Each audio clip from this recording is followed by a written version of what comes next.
আউযুবিল্লাহি মিনাশ শাইতানির রাজিম বিসমিল্লাহির রহমানির রহিম। আল্লাহুম্মা সাল্লি আলা মুহাম্মাদ ওয়া আলা আলি মুহাম্মাদ কামা সাল্লাইতা আলা ইব্রাহিম ওয়া আলা আলি ইব্রাহিম ইন্নাকা হামিদুম মাজিদ। আল্লাহুম্মা বারিক আলা মুহাম্মাদ ওয়া আলা আলি মুহাম্মাদ কামা বারাকতা আলা ইব্রাহিম ওয়া আলা আলি ইব্রাহিম ইন্নাকা হামিদুম মাজিদ। রব্বি জিদনি ইলমা রব্বি জিদনি ইলমা রব্বি জিদনি ইলমা রব্বি ইশরাহ লি সাদরি ওয়া ইয়াসসির লি আমরি ওয়াহলুল উকদাতাম মিন লিসানি ইয়াফকাহু কাওলি। আপনাদের রিভিশন চলে, এক ব্যাচে দণ্ডবিধি আর রিভিশন চলতেছে, আর একটাতে হচ্ছে আপনাদের ফৌজদারি কার্যবিধান। আপনাদের ব্যাচে কি চলতেছে রিভিশনটা? ফৌজদারি কার্য, দণ্ডবিধি, ফৌজদারি। আচ্ছা ঠিক আছে, ওকে। রিভিশন গুলো চলতে থাকবে।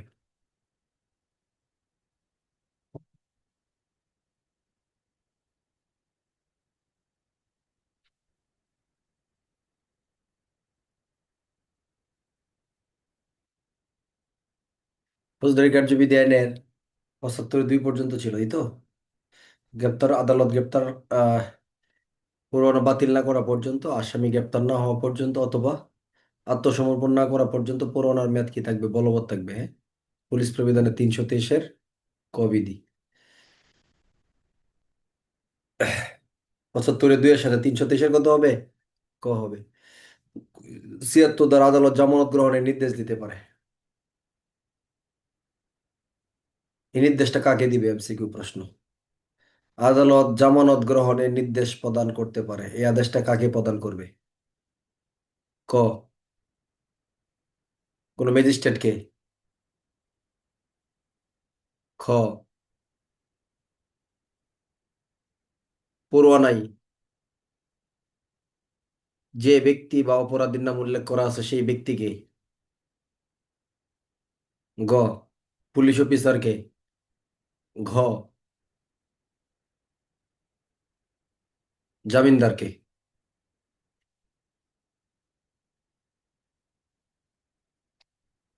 সেটুকুতে কি হবে? এই জামানত গ্রহণের আদেশটা কাকে দিবে আদালত? পুলিশকে দিবে। শিওর? শিওর?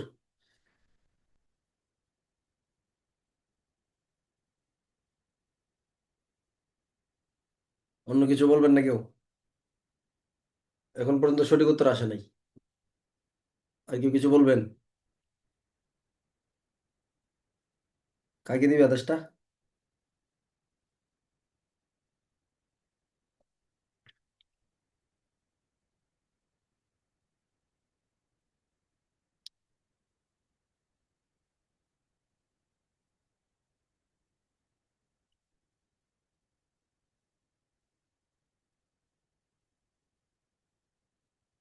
তাহলে আত্মবিশ্বাস থাকতে হবে, হ্যাঁ।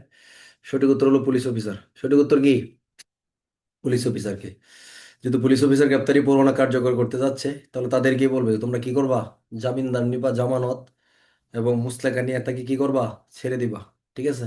ফৌজদারি কার্যবিধানের 76-এর 1। আর এই ধরনের জামিনযোগ্য গ্রেপ্তারি পরোয়ানার উপর কি উল্লেখ থাকবে?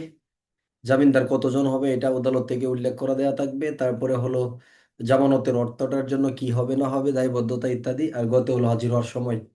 আর মুসলাকাটা আদালতে প্রেরণ করতে হবে 76-এর 3। 76 বিধির সাথে 76 ধারার সাথে পুলিশ প্রবিধানের আমরা 315 বিধি যেন ব্যবহার করি, মনে থাকে যেন।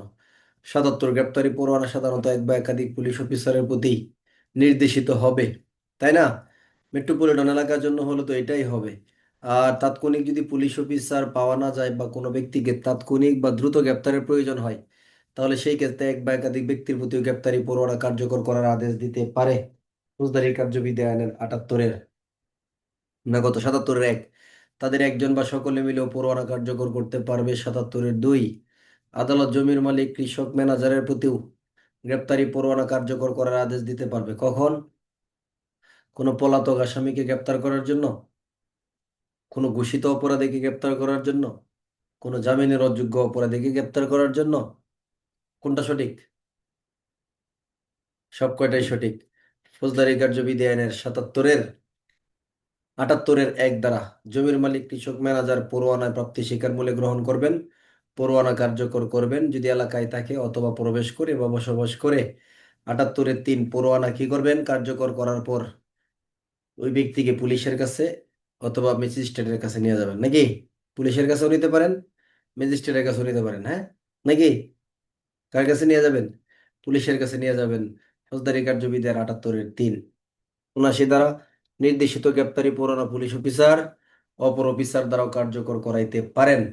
তবে পরোয়ানা যার দ্বারা কার্যকর করাবে তার নাম পদবি কি করে দিবেন, উল্লেখ করে দিবেন ৭৯ দ্বারা। এটা পরোয়ানার উপর লিখিতভাবে হতে পারে, অন্য আদেশ দ্বারা হতে পারে। গ্রেপ্তারি পরোয়ানা কার্যকর, পরোয়ানার সারমর্ম বিজ্ঞাপিত করতে হবে। কি করতে হবে? বিজ্ঞাপিত করতে হবে। কেমন বিজ্ঞাপিত করতে হবে? অর্থাৎ গ্রেপ্তারি পরোয়ানা যারা কার্যকর করবে, সেই পুলিশ অফিসার গ্রেপ্তারি পরোয়ানা কার্যকর যে করবে এটার যে কি কারণ বা সারমর্মটা জানাবে এবং পরোয়ানা কি করবে, দেখাবে ৮০ দ্বারা। তবে এটার ব্যতিক্রম আছে, মনে আছে না? ব্যতিক্রম আছে না? হ্যাঁ, আসামি যদি পলায়নের সম্ভাবনা থাকে বা গ্রেপ্তার করতে অসুবিধা হয়, তাহলে সেই ক্ষেত্রে পরোয়ানা না দেখালেও গ্রেপ্তার করা যাবে। ৮০ ধারার সাথেও আমরা সংবিধানের ৩৩ অনুচ্ছেদ ব্যবহার করতে পারি এবং করব। ফৌজদারি কার্যবিধি আইনের ৮১ ধারা কোনো ব্যক্তিকে পরোয়ানামূলক গ্রেপ্তার করার পর ৭৬ ধারার ব্যবস্থা সাপেক্ষে, কত ধারা? ৭৬ ধারা। অর্থাৎ যদি জামিনযোগ্য পরোয়ানা হয় তো তো হলোই, নাহলে অনতিবিলম্বে আদালতে প্রেরণ করতে হবে। ফৌজদারি কার্যবিধি আইনের ৮২ ধারা গ্রেপ্তারি পরোয়ানা বাংলাদেশের যে কোনো স্থানে কার্যকর করা যাবে। এখতিয়ার এলাকার বাইরে গ্রেপ্তারি পরোয়ানা কার কাছে যাবে? পুলিশের কাছে নাকি আপনার ম্যাজিস্ট্রেটের কাছে? এলাকার বাইরে গ্রেপ্তারি পরোয়ানা পুলিশ না ম্যাজিস্ট্রেট? সাদত ভাই, কক্সবাজার কার কাছে যাবে? পুলিশের কাছে না ম্যাজিস্ট্রেটের কাছে? বলেন কোনটা সঠিক হবে? পুলিশের কাছেও যাইতে পারে, ম্যাজিস্ট্রেটের কাছেও যেতে পারে, হ্যাঁ। পুলিশ অথবা ম্যাজিস্ট্রেট উভয়ই কি সঠিক? পুলিশের ক্ষেত্রে কোন পুলিশ? থানার ভারপ্রাপ্ত কর্মকর্তা। এখতিয়ার এলাকার বাইরে গ্রেপ্তারি পরোয়ানা কোন পুলিশ অফিসারের কাছে যাবে? খ, থানার ভারপ্রাপ্ত কর্মকর্তা। খ, পুলিশ সুপার। গ, মহানগর পুলিশ কমিশনার। সঠিক উত্তর কি হবে? সঠিক উত্তর হবে খ এবং গ, পুলিশ সুপার বা মহানগর পুলিশ কমিশনার। ম্যাজিস্ট্রেটের ক্ষেত্রে কোন ম্যাজিস্ট্রেট? নির্বাহী ম্যাজিস্ট্রেটের কাছে যাবে। ফৌজদারি কার্যবিধি আইনের ৮৩ তারা পরোয়ানা নিয়মে কার্যকর করবেন। এখতিয়ার এলাকার বাইরে পুলিশ অফিসার যখন গ্রেপ্তারি পরোয়ানা কার্যকর করার জন্য যাবেন, তখন তারা এলাকার বাহিরে গিয়া নির্বাহী ম্যাজিস্ট্রেট অথবা থানার ভারপ্রাপ্ত কর্মকর্তা নয় এমন নিচে নয় এমন পদমর্যাদার অফিসারের কাছে পরোয়ানা স্বাক্ষর করার জন্য কি করবেন, নিয়ে যাবেন, তাই না? ফৌজদারি কার্যবিধি ৮৪ যাদের কাছে যাবেন তারা পরোয়ানায় স্বাক্ষর করবেন। তাদের এলাকায় তাদের এলাকায় কি করবেন, গ্রেপ্তারের জন্য কর্তৃত্ব প্রদান করবেন, প্রয়োজনে সাহায্য করবেন। ৮৪-৩ ধারা মোতাবেক যদি আসামি দ্রুত গ্রেপ্তার করার প্রয়োজন হয় অথবা পলায়নের সম্ভাবনা থাকে ইত্যাদি, হ্যাঁ, তাহলে সেক্ষেত্রে সরাসরি তারা পরোয়ানাটা কি করতে পারবেন, কার্যকর করতে পারবেন। ফৌজদারি কার্যবিধি আইনের ৮৫ ধারা এরকম পরোয়ানা যদি এখতিয়ার এলাকার বাহিরে গিয়ে কার্যকর করা হয়, তাহলে সেই ক্ষেত্রে অথবা ২০ মাইলের বেশি হলে অথবা জামিনের ব্যবস্থা না থাকলে আসামিকে নিকটতম ম্যাজিস্ট্রেট অথবা পুলিশের কাছে নিয়ে হাজির হতে হবে ৮৫ ধারা, তাই না?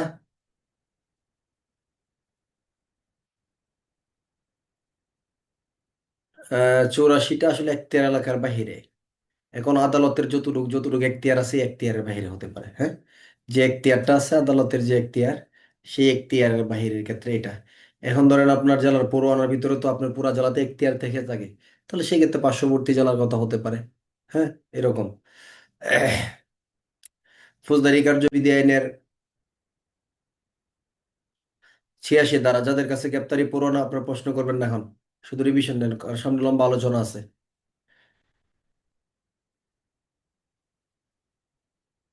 ফৌজদারি কার্যবিধি আইনের সাউন্ড কোথায় যাচ্ছে তাহলে? আপনার কাছে পর্যন্ত যাচ্ছে না?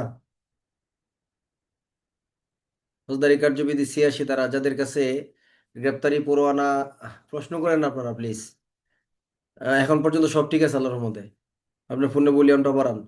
যাদের কাছে হাজির করবে তাদের কার্যক্রম কি? তারা জামিনের ব্যবস্থা থাকলে জামিন দিবে, নাহলে পরোয়ানা প্রদানকারী আদালতে প্রেরণ করবে। জামিনের ব্যবস্থা না থাকলেও জামিন দিতে পারবে। ফৌজদারি কার্যবিধি আইনের ৮৭ ধারা পলাতক, হ্যাঁ এটা ভালো ভালো বলছেন। পলাতক ব্যক্তি সম্পর্কে ঘোষণা। ফৌজদারি কার্যবিধি আইনের ৮৭ কোনো ব্যক্তির বিরুদ্ধে গ্রেপ্তারি পরোয়ানা দেওয়ার পরেও যদি সে পলাতক তাকে আত্মগোপন করে বা হাজির না হয়, তাহলে সেই ক্ষেত্রে কি করতে হবে? 30 দিনের অধিক সময় দিয়ে আদালতে হাজির হওয়ার জন্য আদালতের আদেশ বা গ্রেপ্তারি পরোয়ানা প্রদানকারী আদালতের যে আদেশ, সেটাকে বলা হবে পলাতক ব্যক্তি সম্পর্কে কি ঘোষণা বা হুলিয়া। হ্যাঁ, ইংরেজি লিখবেন কিন্তু এগুলো কি লিখবেন? প্রোক্লেমেশন। কি লিখবেন?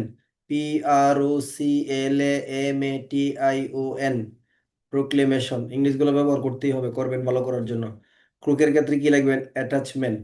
ATTACHMENT। এগুলো একদম ক্যাপচার করে নেবেন এখন থেকেই, কিন্তু এখন থেকে না, আরো আগে থেকেই নেওয়ার দরকার ছিল, অলরেডি নিছেন আপনারা। এবং অনেকে মার্শাল্লাহ খাতার ভিতরে ভালো ইংরেজি লেখেন, দেখে খুব ভালো লাগে। ঠিক আছে। মাঝখানে এক স্টুডেন্ট আমার কাছে পরীক্ষা খাতাতে পাঠাইছে, ভাবছিলাম আপনাদের শেয়ার করবো।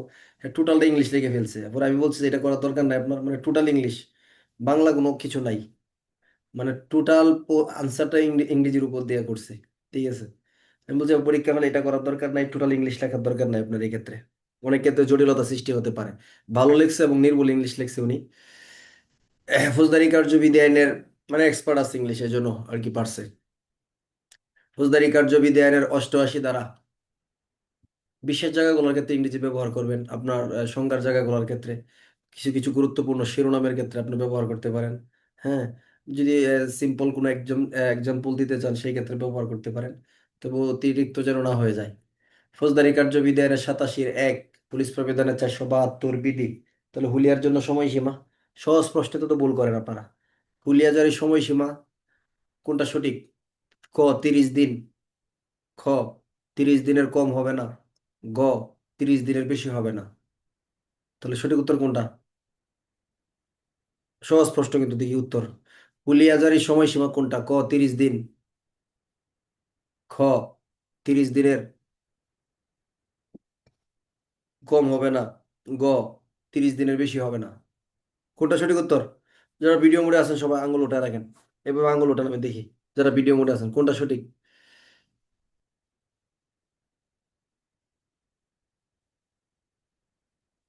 আঙ্গুল কিন্তু চেঞ্জ হইতেছে, ঠিক আছে, ফিঙ্গার চেঞ্জ হয়ে যাচ্ছে। আচ্ছা, তাহলে সঠিক উত্তর হলো খ, 2 নাম্বার। হ্যাঁ, অর্থাৎ 30 দিনের কি হবে না। 30 দিন হলে কিন্তু উত্তর ভুল হলো, 30 দিন নির্দিষ্ট করা না এটা। আবার 30 দিনের বেশি হবে না, এরকমও কিন্তু না, তার মানে কি 30-এর কম হবে না। এখানে যারা ভুল করছেন, তাও খুব খারাপ করছেন এটা। ফৌজদারি কার্যবিধি এর 87-2, এটা ঘোষণা জারি করার পদ্ধতি। বসবাসকৃত প্রকাশ্য স্থানে পাঠ করে বা লটকিয়ে, তাই না? প্রথম হলো পাঠ করে, পরেরটা কি লটকিয়ে, একটা হলো আদালত ভবনে কি করে লটকিয়ে দিয়ে। আচ্ছা, 87-2, তিন কি হুলিয়া জারির প্রমাণ। আদালত একটা বিজ্ঞপ্তি প্রকাশ করবে হুলিয়া জারির প্রমাণ হিসেবে। ঘোষণা প্রদানকারী আদালত 88-র সাথে কত দিব? 472 দিব অবশ্যই। 87-র সাথে 88 ক্রুক ঘোষণা প্রদানকারী আদালত যে কোনো সময় কি করতে পারেন? ঘোষিত ব্যক্তির স্থাবর এবং অস্থাবর সম্পত্তি ক্রুকের আদেশ প্রদান করতে পারবে। 88-1, 2 হলো এই আদেশ দ্বারা ওই পলাতক ব্যক্তির স্থাবর নিজ জেলার সম্পত্তি এবং অন্য জেলার সম্পত্তি, এগুলো কি করতে পারবে? এগুলোও এই আদেশ দ্বারা ক্রোক করা যাবে, তবে অন্য এলাকা হলে কি করতে হবে? ওই এলাকার ম্যাজিস্ট্রেটের একটা আদেশ নিতে হবে লিখিত। হ্যাঁ, ফৌজদারি কার্যবিধির 88-3, অস্থাবর সম্পত্তি বা ঋণ, এটা কিভাবে ক্রোক করবেন? তাহলে কি করতে হবে? আটক করতে হবে, রিসিভার নিযুক্ত করতে হবে। আদালতের আদেশ দ্বারা এই সম্পত্তি কি করে? অপর কোনো ব্যক্তিকে প্রদান নিষিদ্ধ করে। এটা হলো আদালতের ইচ্ছা অনুসারে লিখলেই হবে।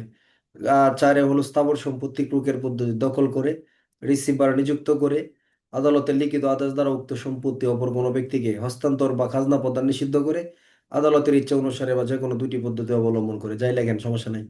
88-5, এই সম্পত্তি যদি ক্ষয়শীল পচনশীল হয়, তখন আদালত কি আদেশ প্রদান করতে পারবে? বিক্রয়ের আদেশ দিতে পারবে। 88-6 হলো কি? নিরপরাধ ব্যক্তি, রিসিভারের দায়িত্ব ক্ষমতা ও কর্তব্য। 6 কত হলো? নিরপরাধ ব্যক্তি সম্পত্তি যদি ক্রুক করা হয়ে ফেলে, বা যেটা আসলে ক্রুকযোগ্য নয়, তাহলে তিনি আবেদন করতে পারবেন 6 মাসের ভিতরে। ক সেই আদালতে আবেদন করবেন যে আদালত ক্রুকের আদেশ দিছে। আবার এই আদালতে এই সম্পর্কে তদন্ত করবেন। গত হলো যদি তার দাবি কি হয়, মানে এটা আসলে যুক্তিসঙ্গত না হয়ে থাকে, তাহলে আদালতের আগ্রাহ্য বা বাতিল করতে পারবেন। আবার ওই ব্যক্তি যদি সন্তুষ্ট না হয় আদেশের ভিতরে 1 বছরের ভিতরে, আবার এই আদেশের বিরুদ্ধে আপিল বা মামলা পরিচালনা করতে পারবেন। মত হলো যদি কোনো ব্যক্তি সম্পত্তি ক্রোক করা হয়, কিন্তু হুলিয়ার যে সময় সীমা ছিল ওই সময়ের মধ্যে এসে হাজির হয়, তাহলে তার সম্পত্তি তাকে ফেরত দেওয়া যাবে। 88-6 ও আর 88 সাথে হলো যদি কোনো ব্যক্তি ঘোষণার উল্লেখিত সময়ের মধ্যে এসে হাজির না হয়, তাহলে তার সম্পত্তি কি হবে? সরকারের এখতিয়ারে চলে যাবে, নাকি? এবং এই সম্পত্তি 6 মাস না হলে বিক্রি করা যাবে না, অথবা আপনার 6-এর যদি নিরপরাধ ব্যক্তির দাবি থাকে তাহলে বিক্রি করা যাবে না, তবে আবার ক্ষয়শীল পচনশীল হলে কি করা যাবে? বিক্রি করা যাবে।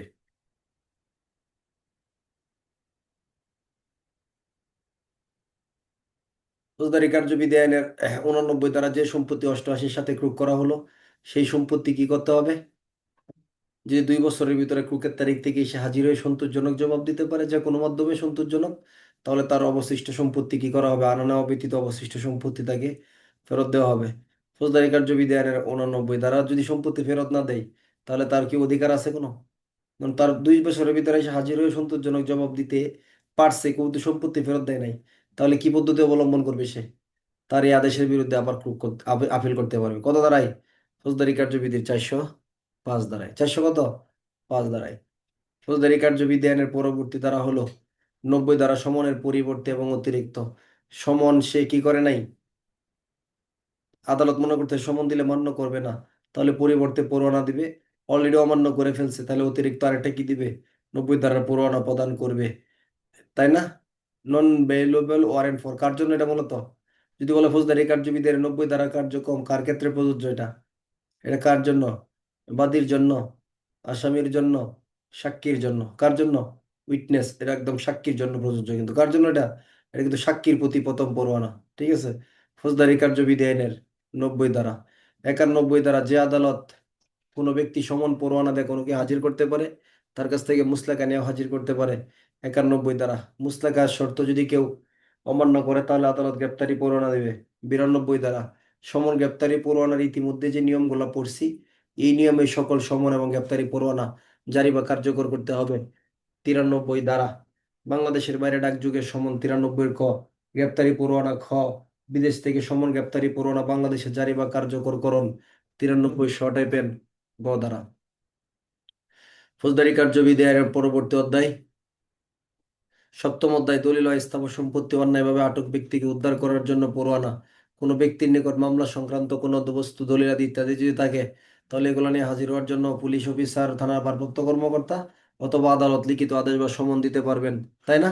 94-1, তবে ব্যাংকার্স বুক স্বাক্ষরের বিধান প্রতিপালিত হইতে হবে। এই ক্ষেত্রে কি বিধান?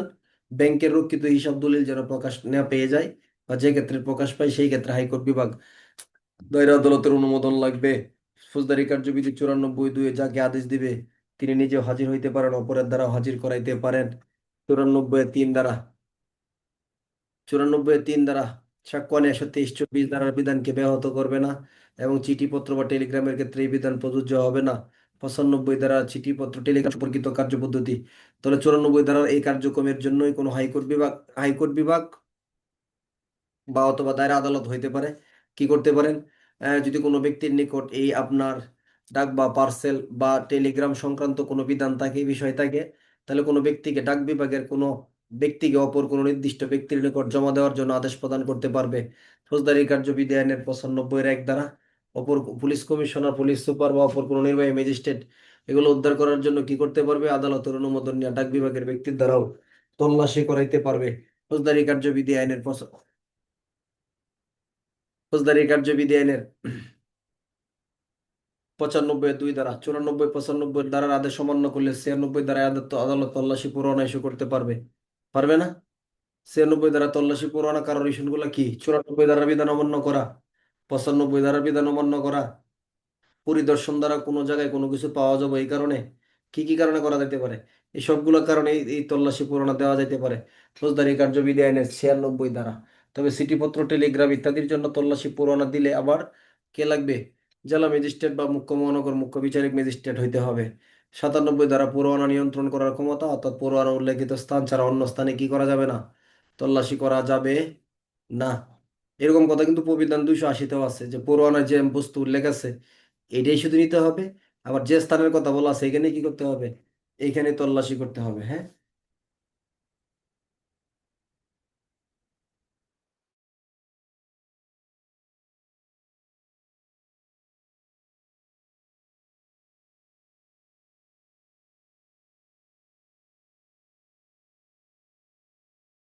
তোমার আমার ফোন আসছে না, দিয়ে দাও, দিয়ে আসো যাও। আচ্ছা, ফৌজদারি কার্যবিধি আইনের কত ছিলাম? 97। 98 দ্বারা যে বাড়িতে চোরাই মাল, জাল দলিল, নকল সিল, তাই না, ইত্যাদি আছে, থাকতেই পারে, এরকম বলে সন্দেহ হয়, তাহলে জেলা ম্যাজিস্ট্রেট বা নির্বাহী ম্যাজিস্ট্রেট কি করতে পারেন? কারণ লিপিবদ্ধ করি বা কি করতে পারেন, তল্লাশি পরোয়ানা প্রদান করতে পারেন নাকি, ফৌজদারি কার্যবিধি আইনের 98 দ্বারা। আবার এখানে তল্লাশি করতে গিয়ে কিছু নিয়মের কথা বলছিলাম, মনে আছে কিনা? যদি প্রশ্ন আসে যেন দিতে পারেন, ওখানে অনুমতি নিয়ে প্রবেশ করবে, তল্লাশি করবে, তাই না, মালামাল আটক করবে, আদালতের কাছে পাঠাবে, যার কাছে পাবে তাকে গ্রেপ্তার করবে। ফৌজদারি কার্যবিধি 99, এখতিয়ার এলাকার বাইরে তল্লাশি পরোয়ানা মূলে তল্লাশি করতে গিয়ে কোনো কিছু যদি পাওয়া যায়, তাহলে ফৌজদারি কার্যবিধির কত ধারার মতো বিধান অনুসরণ করতে হবে? ওই যে ফৌজদারি কার্যবিধির 85 ধারার মতোই, ঠিক আছে। ফৌজদারি কার্যবিধি আইনের 99 কতিপয় প্রকাশনা বাজেয়াপ্ত করতে পারবে, এবং এর জন্য তল্লাশি পরোয়ানা প্রদান করতে পারবে, এবং পুলিশ অফিসার যেখানে পাবে এগুলো আটক করতে পারবে। মনে আছে না কি কি প্রকাশনাগুলো? ওই যে যেগুলো প্রধানমন্ত্রী, রাষ্ট্রপতি, স্পিকার, তাই না, প্রধানমন্ত্রী, রাষ্ট্রপতি, আর এটাকে স্পিকার, চারজনের ব্যক্তির কথা বলা আছে না? আর এটা কি? এটা হলো প্রধানমন্ত্রী, এটা হলো রাষ্ট্রপতি, এটা হলো স্পিকার, আর এটা কি, বিচারপতি নাকি? প্রধান বিচারপতি, এরকম না? সেটাই আছে, আচ্ছা, বই আছে, আপনি দেখে নিন। মাঝে মাঝে জানা জিনিস ভুলে যায়, ঠিক আছে। ফৌজদারি কার্যবিধি আইনের 99 টাইপের, অথবা যে সমস্ত প্রকাশনা অশ্লীল এবং কি কদর্য অথবা দণ্ডবিধির ধারাগুলো যদি মনে রাখতে পারেন, না রাখলেও চলবে, 123 ক, 24 ক, 53 ক, ওই ধারাগুলো আছে না, যদি রাখতে পারেন ভালো, আলহামদুলিল্লাহ। 99 টাইপের ক, 100 দ্বারা অন্যায়ভাবে আটক বা অবরুদ্ধ ব্যক্তিকে, অন্যায়ভাবে আটক বা অবরুদ্ধ ব্যক্তিকে উদ্ধার করার জন্য তল্লাশি পরোয়ানা প্রদান করবে। ফৌজদারি কার্যবিধির কত দ্বারা? 100 দ্বারা। তল্লাশি পরোয়ানা যখন কার্যকর করবে, তখন ফৌজদারি কার্যবিধির 43, 75, 77, 79, 82, 83, 84 ধারার বিধানগুলো অনুসরণ করতে হবে বা মেনে চলতে হবে। যে স্থান তল্লাশি করবেন, ফৌজদারি কার্যবিধি 102, আবদ্ধ স্থানের ভারপ্রাপ্ত ব্যক্তির অনুমতি নিতে হবে। বাড়ির মালিক অনুমতি দিবেন, তল্লাশির জন্য সুযোগ সুবিধা প্রদান করবেন। 102-1, 102-2 না দিলে দরজা জানালা ভেঙে প্রবেশ করবেন, মানে 48 দ্বারা অগ্রসর হবেন। 102-3 ধারা মোতাবেক যে জিনিসের জন্য তল্লাশি করতেছেন তা যদি পাওয়া না যায়, তাহলে সন্দেহভাজন ব্যক্তির দেহ তল্লাশি করা যাবে। 103-এর, 102-এর কত দ্বারা? 3 দ্বারা, তাই না। ফৌজদারি কার্যবিধি আইনের পরবর্তী ধারা হলো 103। ইয়ে করছিল, তাপস সাহেব,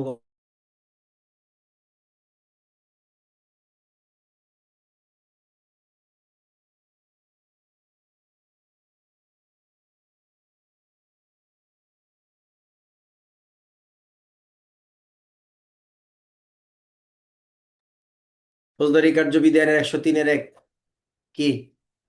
103 ধারার হেডলাইন কি? পুলিশ অফিসার কর্তৃক তল্লাশি, ক, পুলিশ অফিসার কর্তৃক তল্লাশি পরোয়ানা দেওয়ার ক্ষমতা, খ,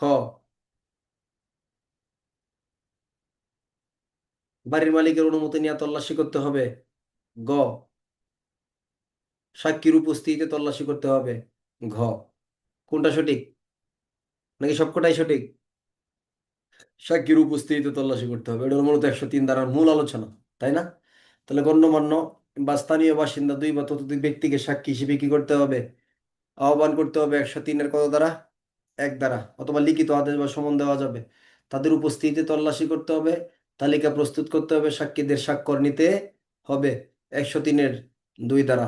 এবং যার বাড়িতে তল্লাশি করব, ওই বাড়ির মালিক বা তার প্রতিনিধিকে এখানে কি করতে হবে? উপস্থিত থাকার অনুমতি এবং তালিকার কপি দাবি করলে প্রদান করতে হবে জব্দ তালিকার কপি। 103-এর 3 দ্বারা। 102-এর 3 দ্বারায় যার দেহ তল্লাশি করে কোনো কিছু পাওয়া গেছিল তাকে তালিকা প্রদান করতে হবে। 103-এর 4 দ্বারা, তল্লাশি কার্যক্রমে যদি হাজির না হয় অথবা কি বা সাহায্য না করা যায় বলে, তার শাস্তি হবে 103-এর 5 দ্বারা, নাকি? 103-এর 5 দ্বারা না শাস্তি? শাস্তি কত? 187 দ্বারা। শাস্তি কত? 187 দ্বারা।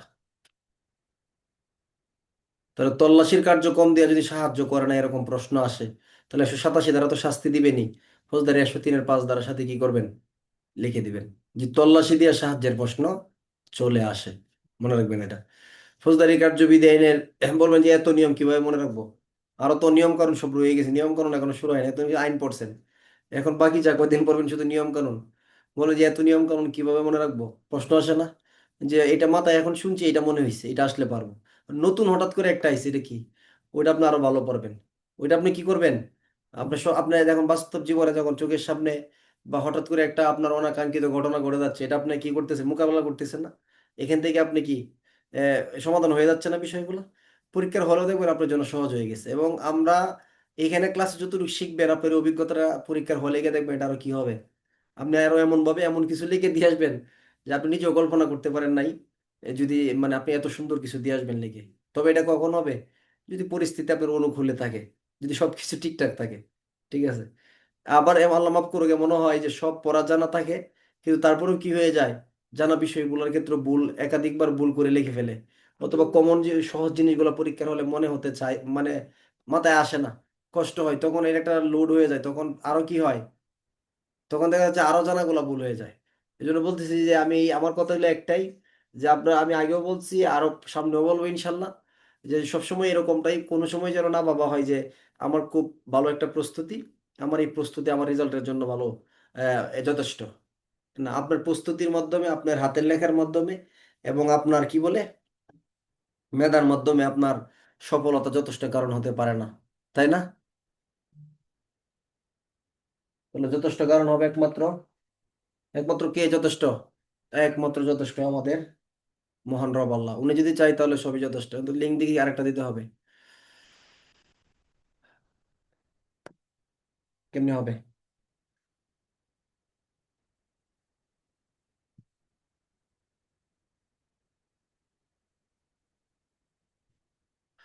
আচ্ছা, ফৌজদারি কার্যবিধি আইনের, এক মিনিট, কোথায় ছিলাম আমরা?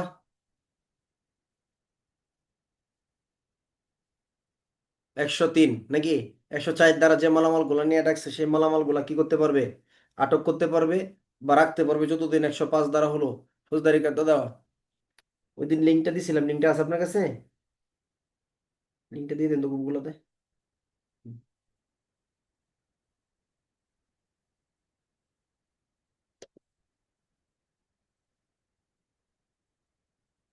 ফৌজদারি কার্যবিধি আইনের পরবর্তী অধ্যায় কত নম্বর অধ্যায় বলেন? কত নম্বর অধ্যায়?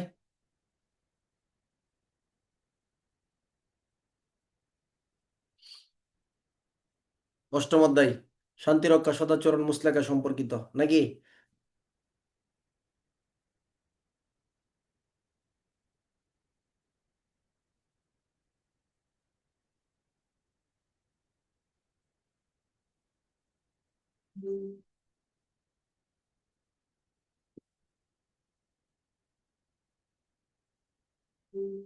আচ্ছা, ফৌজদারি কার্যবিধি আইনের 106 কার থেকে মুসলেকা?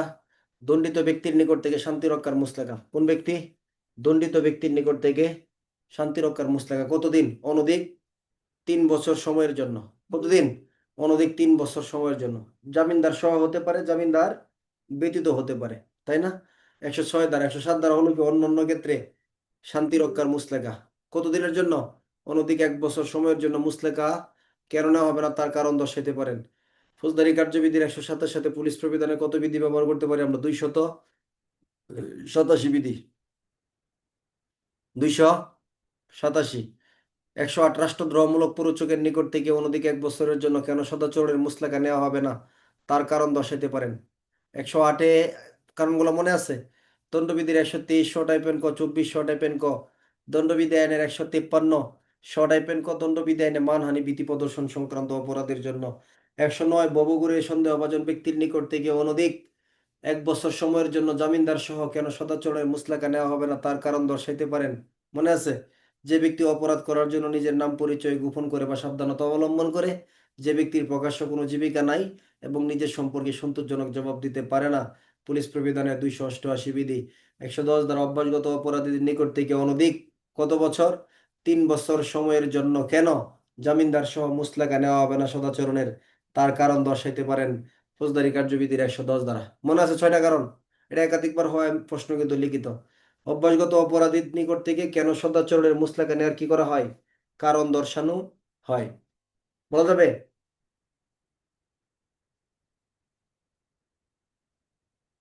কি কি? অভ্যাসগত চোর ডাকাত দুষ্কৃতী ভঙ্গকারী, এটা এক নাম্বার।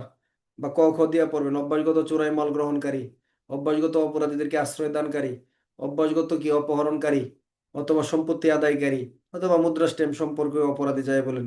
এরপর অভ্যাসগত শান্তি ভঙ্গকারী, এমন ব্যক্তি যাদের কাছ থেকে জামানত না নিয়ে মুক্ত রাখা কি নয়, নিরাপদ নয়।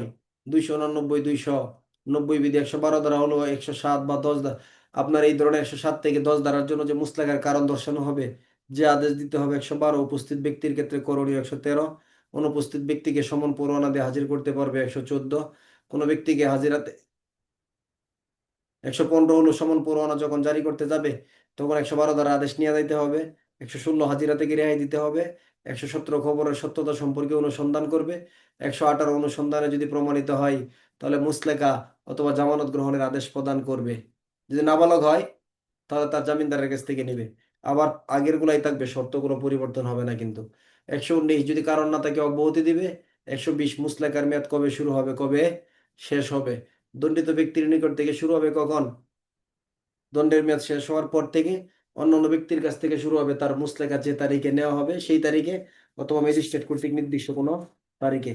ফৌজদারি কার্যবিধি আইনের 121 মুচলেকার বিষয়বস্তু: যে ব্যক্তি শান্তিরক্ষা সদাচরণের মুচলেকায় আবদ্ধ থাকবেন সেই ব্যক্তি সদাচরণে বাধ্য থাকবেন। আদেশ অমান্য করলে মুচলেকা লঙ্ঘিত হয়ে যাবে। 122 না নিলেও চলবে। 123 জামানত খেলাপ করার কারণে কি হতে পারে? দণ্ড। কত বছর হইতে পারে? 3 বছরের বেশি হবে না, তাই না? ফৌজদারি কার্যবিধি আইন 123। 124 জামানত খেলাপ করার কারণে বা মুচলেকা না দেওয়ার জন্য যে ব্যক্তি দণ্ডিত হয়েছেন তাকে আবার কি করা যেতে পারে? 124-এর 1 ধারা মোতাবেক ছেড়ে দেওয়া যেতে পারে। 2 হলো এটা হ্রাস করা যাইতে পারে, দণ্ড বা শাস্তি বা মেয়াদ। 3 হলো বিনা শর্তে। 4 হলো সরকার শর্ত দিতে পারেন। 5 হলো শর্ত বা আদেশ, শর্ত অমান্য করলে আদেশ বাতিল হবে। 6 হলো যে কোনো পুলিশ বিনা পরোয়ানায় গ্রেপ্তার করতে পারবে। পারবে না? ফৌজদারি কার্যবিধি আইনের 100 কত ধারা এটা? 24-6 ধারা। পুলিশ প্রবিধানে 316 ব্যবহার করতে পারবো। 125 জেলা ম্যাজিস্ট্রেট শান্তিরক্ষা সদাচরণের মুচলেকা বাতিল করতে পারবে। 126 জামানত, 100 কি জামিনদার অব্যাহতি, হ্যাঁ, জামিনদার কি করতে পারেন? অব্যাহতির আবেদন করতে পারবেন।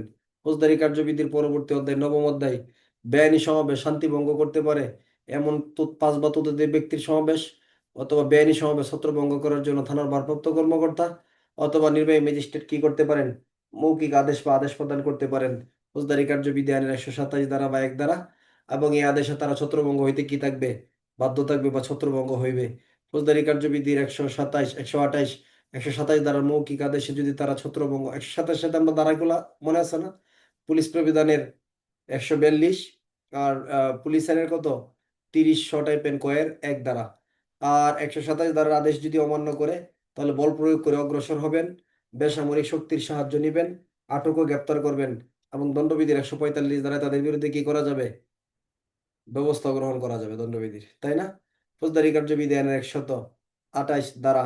129 সামরিক শক্তি প্রয়োগ করেও পুলিশ কমিশনার বা নির্বাহী ম্যাজিস্ট্রেট উপস্থিত, সর্বোচ্চ নির্বাহী ম্যাজিস্ট্রেট জেলার মধ্যে সামরিক শক্তি প্রয়োগ করে বেআইনি সমাবেশ ছত্রভঙ্গ করতে পারবেন। 129 পুলিশ প্রবিধানের 158 বিধি। 130 বেআইনি সমাবেশ ছত্রভঙ্গ করার জন্য আহত বাহিনীর অধিনায়কের দায়িত্ব এবং কর্তব্য। তারা পুলিশ অফিসার ম্যাজিস্ট্রেটের নির্দেশে পরিচালিত হবেন। বেআইনি সমাবেশ ছত্রভঙ্গ করবেন, আটক এবং কি করবেন? গ্রেপ্তার করবেন। 130-এর 1। 2 হলো জীবন এবং সম্পত্তির কম ক্ষতি সাধন করেই তারা এই ধরনের কার্যক্রম করবেন। 131 সামরিক বাহিনী সেনাবাহিনীর ক্ষেত্রে কমিশনপ্রাপ্ত অফিসার তার এলাকার ভিতরে যদি কোনো ধরনের বেআইনি সমাবেশ ইত্যাদি দেখেন, যদি নির্বাহী ম্যাজিস্ট্রেটের সাথে যোগাযোগ স্থাপন করতে না পারেন তাহলে নিজে বেআইনি সমাবেশ ছত্রভঙ্গ করতে পারবেন, এবং তিনি কি করতে পারবেন? গ্রেপ্তার করতে পারবেন বা শক্তি প্রয়োগ করতে পারবেন।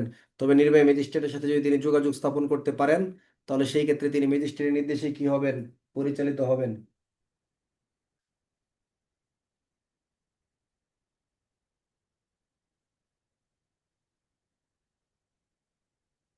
131 এই ধরনের কাজে যারা জড়িত ছিল, এই ধরনের জড়িত ব্যক্তি যারা আছে তাদের বিরুদ্ধে কি করা যাবে না?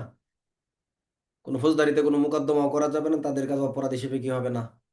গণ্য হবে না। রিভিশন দিলে মন চাই রিভিশনে দিয়ে থাকি নাকি? দ্বারা তো পড়তে হবে, আইন তো বাকি আছে অনেকগুলা। কি কি হয়েছে আইন? নাকি আর আজকে ফৌজদারি রিভিশন শেষ করে দিব? না নেন, শিশু আমাদের শেষ করতে হবে, আপনার পিছিয়ে আছেন আগের ব্যাচ থেকে।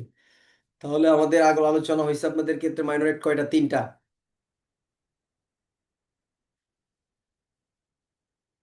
নারী শিশু, শিশু, অস্ত্র। নারী শিশু, না, নারী শিশু আইন, মাদকদ্রব্য আইন, একটা হলো কি অস্ত্র আইন। এই পর্যন্ত। অস্ত্র আইন একটু রিভিশন দেওয়ার দরকার ছিল। যে আগামী আগামী ক্লাসে মনে করেন আজকে অস্ত্র আইন রিভিশন দিলে আর আগে দেখে কিছুই পড়া যাবে না। শিশু আইন গুরুত্বপূর্ণ আইন, কিছু ধারা আছে খুবই গুরুত্বপূর্ণ এবং ভালোই প্রশ্ন হয় শিশু আইন থেকে।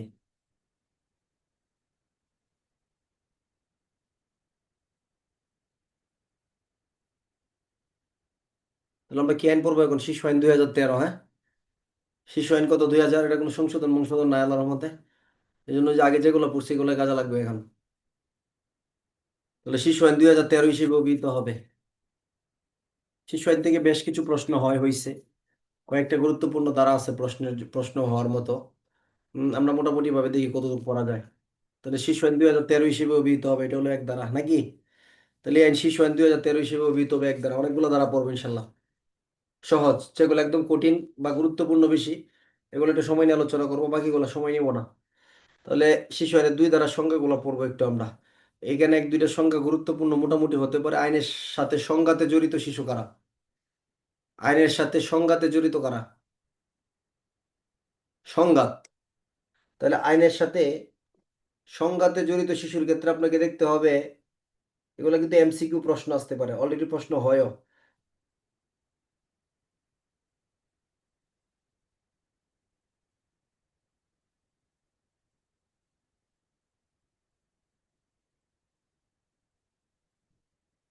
Sorry। কার সাথে? আইনের সাথে সংঘাতে জড়িত শিশু বলতে নিম্নের কোন শিশুকে বোঝাবে? তাহলে আইনের সাথে সংঘাতে শিশু হলো কোনো অপরাধের দায়ী অভিযুক্ত যে শিশু সে, অথবা বিচারে যে দোষী সাব্যস্ত সে, নাকি দুইটাই সঠিক? তাহলে সংঘাতে মানে অপরাধের, তার বিরুদ্ধে মামলা হয়েছে বা অভিযুক্ত, অথবা সে কি হয়েছে? দণ্ডিত। দণ্ডিত বলা যাবে না, কি বলতে হবে? দোষী সাব্যস্ত। হ্যাঁ, শিশুদেরকে কি বলা যায় না? শিশুর ক্ষেত্রে দণ্ড বলা যাবে না। হ্যাঁ, দণ্ডাদেশ বলা যাবে না, বলা যাবে এগুলা? বলা যাবে না। দোষী, দোষী সাব্যস্তকরণ, দোষী, দোষী সাব্যস্তকরণের আদেশ। তাহলে শিশুদের ক্ষেত্রে ভাষা ব্যবহার করার ক্ষেত্রে কি করতে হবে? আইনে আইনে বলে দিছে যে একটা শিশুকে কখনো দণ্ডপ্রাপ্ত শিশু বলা যাবে না। ঠিক আছে? বা শিশুর জন্য দণ্ডাদেশ হয়েছে এই শব্দগুলো উচ্চারণ করা যাবে না। বা শিশুর ক্ষেত্রে দণ্ডও বলা যাবে না। কত সফট, তাই না? আচ্ছা। তাহলে আইনের সাথে সংঘাতে জড়িত মানে যেটা, যার যে শিশুর বিরুদ্ধে অপরাধে অভিযোগ হয়েছে, অথবা তিনি কি বিচারে দোষী সাব্যস্ত হয়েছে, এটা এমসিকিউ। আর আইনের সংস্পর্শে আসা শিশু কাদেরকে বোঝানো হবে? যাদেরকে কোনো অপরাধের শিকার বা সাক্ষী। তাহলে যে অপরাধের শিকার বা সাক্ষী তারা কি আইনের সংস্পর্শে আসছে? তাহলে সংঘাতে জড়িত শিশু কারা? অভিযুক্ত অথবা বিচারে দোষী। তার মানে ধরেন যে স্বাভাবিক বলে বলি, কারো বিরুদ্ধে মামলা হয়েছে অথবা কি হয়েছে? মামলা হয়েছে অথবা কি শাস্তি হয়েছে, হ্যাঁ। তাহলে কি মানে দোষী সাব্যস্ত হয়েছে। এরা হলো সংঘাতে জড়িত। আর সংস্পর্শে মানে কি? সে ভিকটিম শিশু, সে নিজে ক্ষতিগ্রস্ত, অথবা কি সাক্ষী। এই ধরো শিশু আইনের অধীনে যারা সাক্ষী হিসেবে আদালতে গেছে বা কার্যক্রমের সাথে জড়াই গেছে, এদেরকে বলা হবে আইনের সংস্পর্শে আসা কি শিশু। আর একটা এগুলো এমসিকিউ এর জন্য খুব গুরুত্বপূর্ণ না। বর্ধিত পরিবার একটু নিবেন এমসিকিউ। বর্ধিত পরিবার কারা? বাবা মা, বর্ধিত পরিবার ভাই বোন, স্বামী স্ত্রী, ছেলে মেয়ে, এগুলো বর্ধিত পরিবার? এগুলা না, এগুলো বর্ধিত পরিবার না। এর বাইরে গিয়া তাহলে বাবার ভাই, চাচা, তাই না, বোন, ফুফি হতে পারেন। ওই দিক থেকে যে সম্পর্কগুলো আছে, মার দিক থেকে মামা, তারপরে হলো মামি, তারপর হচ্ছে খালা খালু যারা আছে, দাদা দাদি, নানা নানি, এগুলো বর্ধিত পরিবারের কি সদস্য। যদি এমসিকিউ প্রশ্ন আসে, কি বুঝবেন বিষয়টা? তাহলে একবারে আপনার পরিবার কারা? পরিবার হলো বাবা মা, ভাই বোন, স্বামী স্ত্রী ছেলে মেয়ে, এগুলো হলো কি পরিবার। বুঝছেন পরিবারের জায়গাটা? এর বাইরে যেগুলো আছে দাদা দাদি নানা নানি চাচা চাচি খালা খালু মামা মামি ফুফা ফুফু, তাই না? এই যে বিষয়গুলো আছে বোনের ক্ষেত্রে ভগ্নিপতি বা বোন জামাই যেগুলো আছে, এরা সবাই বর্ধিত পরিবারের কি সদস্য। সেখানে আমরা এত সময় নষ্ট করব না।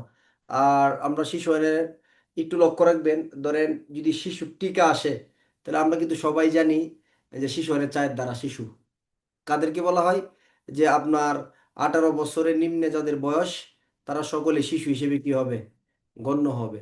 এটা কিন্তু শিশুর বয়সের জন্য বলছে, কত বছর নিচে তারা কি হবে, শিশু। একটু বিষয় হচ্ছে কি জানেন, যদি এরকম আসে, যদি সংজ্ঞা আকারে আসে শিশুর, তাহলে শিশু আরে 4 দ্বারার পাশাপাশি 2 দ্বারা লিখবেন। কারণ দুই আসলে সংজ্ঞার দ্বারা কত, 2। তাহলে 2 দ্বারাতে কিন্তু সংজ্ঞাগুলো বলে আসছে। এখন 2-এর 17 থেকে দেখবেন শিশু বলতে বোঝাচ্ছে কাকে, এ আইনের 4 দ্বারায় উল্লেখিত যে শিশু হিসেবে নির্ধারিত কোনো ব্যক্তি। তাহলে ওইখানে কে নির্ধারিত, যার বয়স 18 বছরের কম, তার বয়স কি। তাহলে যদি শিশু আইনে শিশু সংজ্ঞা আসে, অথবা প্রবেশন কর্মকর্তার কোনো টিকা আসে, তাহলে প্রবেশন কর্মকর্তা কি, সংজ্ঞা কিন্তু মূলত কোথায় বলা আছে, 2-এ। তার আলোচনাটা আসছে কোথায় গিয়া, 5-এ। এগুলো টেকনিকে দিয়ে দিবেন আর কি, তাহলে কাজে লাগবে, ঠিক আছে, যদি চলে আসে আর কি। আচ্ছা, শিশু আইনের 3 দ্বারা হলো কি আইনের প্রাধান্য, আইনের কি প্রাধান্য।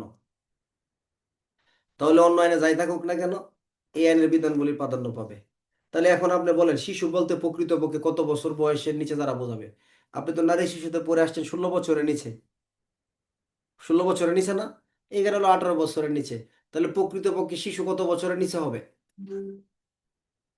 কোনটা সঠিক হবে, 18। যেহেতু নারী শিশু 2000 সালের আইন, এটা 2013 সালের আইন, 2000 কত সালের, 13 সাল। তারপর আপনি আরো অনেক আইনের ক্ষেত্রে গিয়ে নারী শিশুতে শুধু 16 পাওয়া যায়। এছাড়া অন্যান্য মাইনে যেমন মানব পাচার, ওইখানে গিয়ে কি পাবেন, 18 বছরই পাবেন। তাহলে 18 বছরের নিচে যারা আছে তারাই কি হিসেবে গণ্য হবে, শিশু হিসেবে, শিশু হিসেবে কি হবে, গণ্য হবে। 5 দ্বারা হলো প্রবেশন কর্মকর্তা। প্রবেশন কর্মকর্তা বলতে কাদেরকে বোঝানো হয়, প্রবেশন কর্মকর্তা থেকে একাধিকবার এমসিকিউ প্রশ্ন হয়েছে, 2 পদে হয়েছে প্রবেশন কর্মকর্তা। তাহলে শিশু আইন যে 2013 হয়েছে, শিশুদের দায়িত্ব পালনের জন্যই বা এই আইনের অধীনে দায়িত্ব পালন করার জন্য প্রত্যেক জেলায় হইতে পারে, উপজেলায় হইতে পারে, মহানগর এলাকায় প্রবেশন কর্মকর্তা নিয়োগ করবে সরকার।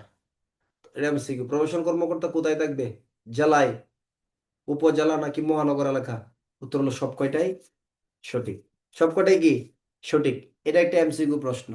আচ্ছা, এখানে আপনার 2 উপাদানের যে জায়গাটা আছে এটা দরকার নাই, 3-এর কথাটা গুরুত্বপূর্ণ, এমসিকিউ প্রশ্ন হয়েছে আগেও, যে কোন এলাকায় প্রবেশন কর্মকর্তা নিয়োগ করা না পর্যন্ত, মানে এখনো কোন এলাকায় ধরেন প্রবেশন কর্মকর্তা নাই, আসলেই নাই, অনেক এলাকাতে এখনো নাই। তাহলে সেই ক্ষেত্রে সরকার প্রবেশন কর্মকর্তার দায়িত্ব পালনের জন্য কাকে দায়িত্ব দিবেন, তাহলে অধিদপ্তরের এবং উহার নিয়ন্ত্রণাধীন বিভিন্ন জেলা ও উপজেলার কর্মরত সমাজসেবা কর্মকর্তা বা সমমানের কোনো কর্মকর্তাকে দায়িত্ব দিবেন। এটা একাধিকবার এএসআই থেকে সাব ইন্সপেক্টর পরীক্ষা হয়েছে এমসিকিউ প্রশ্ন, যে যদি কোনো এলাকায় প্রবেশন কর্মকর্তা নিযুক্ত না করা হয়ে থাকে, তাহলে দায়িত্বটা কে পালন করবেন। ক, থানার ভারপ্রাপ্ত কর্মকর্তা দেওয়া থাকতে পারে অপশন, পরে আপনার জেলা প্রাথমিক শিক্ষা অফিসার দায়িত্ব দেওয়া থাকতে পারে এরকম, উপজেলা নির্বাহী অফিসার দায়িত্ব দেওয়া থাকতে পারে এরকম। তাহলে উত্তর কি হবে, উত্তর হবে এখানে আপনার জেলা উপজেলার যারা সমাজসেবা কর্মকর্তা আছে না, তারা বা তাদের সমমান পর্যায়ের কর্মকর্তা যারা আছে, তারা কি হবেন, এই প্রবেশন কর্মকর্তার দায়িত্বটা পালন করবেন। তাহলে 5-এ আমরা 2টা এমসিকিউ প্রশ্ন নিব, একটা হলো জেলায় উপজেলায় এবং আপনার মহানগর এলাকায় থাকবে। আর একটা হলো যদি প্রবেশন কর্মকর্তা কোনো এলাকায় না থাকে বা নিয়োজিত না করা হয়, তাহলে সেই ক্ষেত্রে তাদের এই দায়িত্বটা পালন করবেন কে, জেলা বা উপজেলা লেভেলের সমাজসেবা কর্মকর্তা বা এই সমমান পদমর্যাদার অফিসার যারা, তারা। এখন আসেন তাদের দায়িত্বগুলা কি আসলে। দায়িত্বগুলা তাদের এখানে 4টা ভাগে ভাগ করা আছে, আমরা 3টা ভাগ খুব সংক্ষেপে নিব। এগুলো আপনি একবার শুনলেও লিখতে পারবেন। যে ও প্রবেশন কর্মকর্তার কাজটা কি শিশুর পক্ষে না শিশুর বিপক্ষে, শিশুর পক্ষে। তাহলে কোনো শিশুকে থানায় নিয়ে আসলো, তার কাজ আছে না, কাজ আছে। কোনো শিশুকে আদালতে হাজির করলো, ওখানেও তার কাজ আছে। তাহলে থানায় নিয়ে যেতে পারে, আদালতে নিয়ে যেতে পারে, কোনো প্রত্যয়িত প্রতিষ্ঠানে প্রেরণ করা হয়েছে, ওখানে কাজ আছে না, ওখানেও কি আছে, শিশুর কাজ আছে। তাহলে ওই জায়গায় তার কাজগুলা কি কি। কম কম গুরুত্বপূর্ণ তবে প্রশ্ন হয়, এসব বড় বড় জায়গা থেকে প্রশ্ন করে। যে প্রবেশন কর্মকর্তা বলতে কি বুঝেন? প্রবেশন কর্মকর্তার দায়িত্ব কর্তব্য। এখন ধরেন আপনারা সবাই প্রবেশন কর্মকর্তা, কি আপনারা যারা আছেন এখানে ক্লাসে সবাই প্রবেশন কর্মকর্তা। এখন একটা শিশুকে কি করছে, থানায় নিয়ে আসছে। এখন আপনি কি করবেন প্রবেশন কর্মকর্তা হিসেবে? থানায় যাবেন না? থানায় যাবেন তো? যাবেন। শিশুর সাথে দেখা করবেন। তাকে কি করবেন? আশ্বস্ত করবেন যে তুমি ভয় পেও না, আমি আছি নাকি। বই পড়ছেন না আপনি? কি দেখেন থানায় গিয়ে কি কাজগুলো করতেছে। শিশুকে কেন গ্রেপ্তার করা হয়েছে, থানায় যে গ্রেপ্তারকারী অফিসারকে জিজ্ঞেস করবেন না? বা শিশু বিষয়ক পুলিশ কর্মকর্তাকে জিজ্ঞেস করবেন।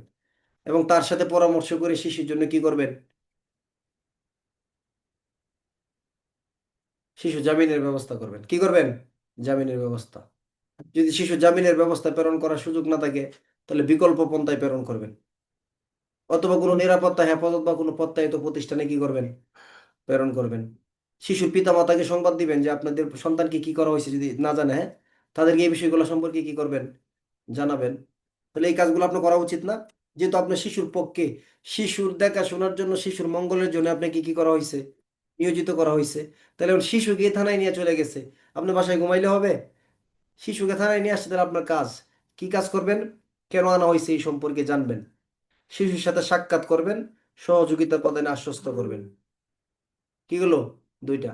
এরপরে আপনার অভিযোগ ও মামলা চিহ্নিত করে পুলিশের সাথে যোগাযোগ সমন্বয় সাধন করা, মাতা পিতার সন্ধান করা বা তাদের সাথে যোগাযোগ করা, শিশু জামিনের ব্যবস্থা থাকলে জামিনের ব্যবস্থা করা, নাহলে বিকল্প পন্থা প্রেরণের ব্যবস্থা করা, বিকল্প পন্থায় প্রেরণ করা বা জামিনে সম্ভব না হইলে নিরাপদ হেফাজতে প্রেরণ করা। এই তো এই কাজগুলাই।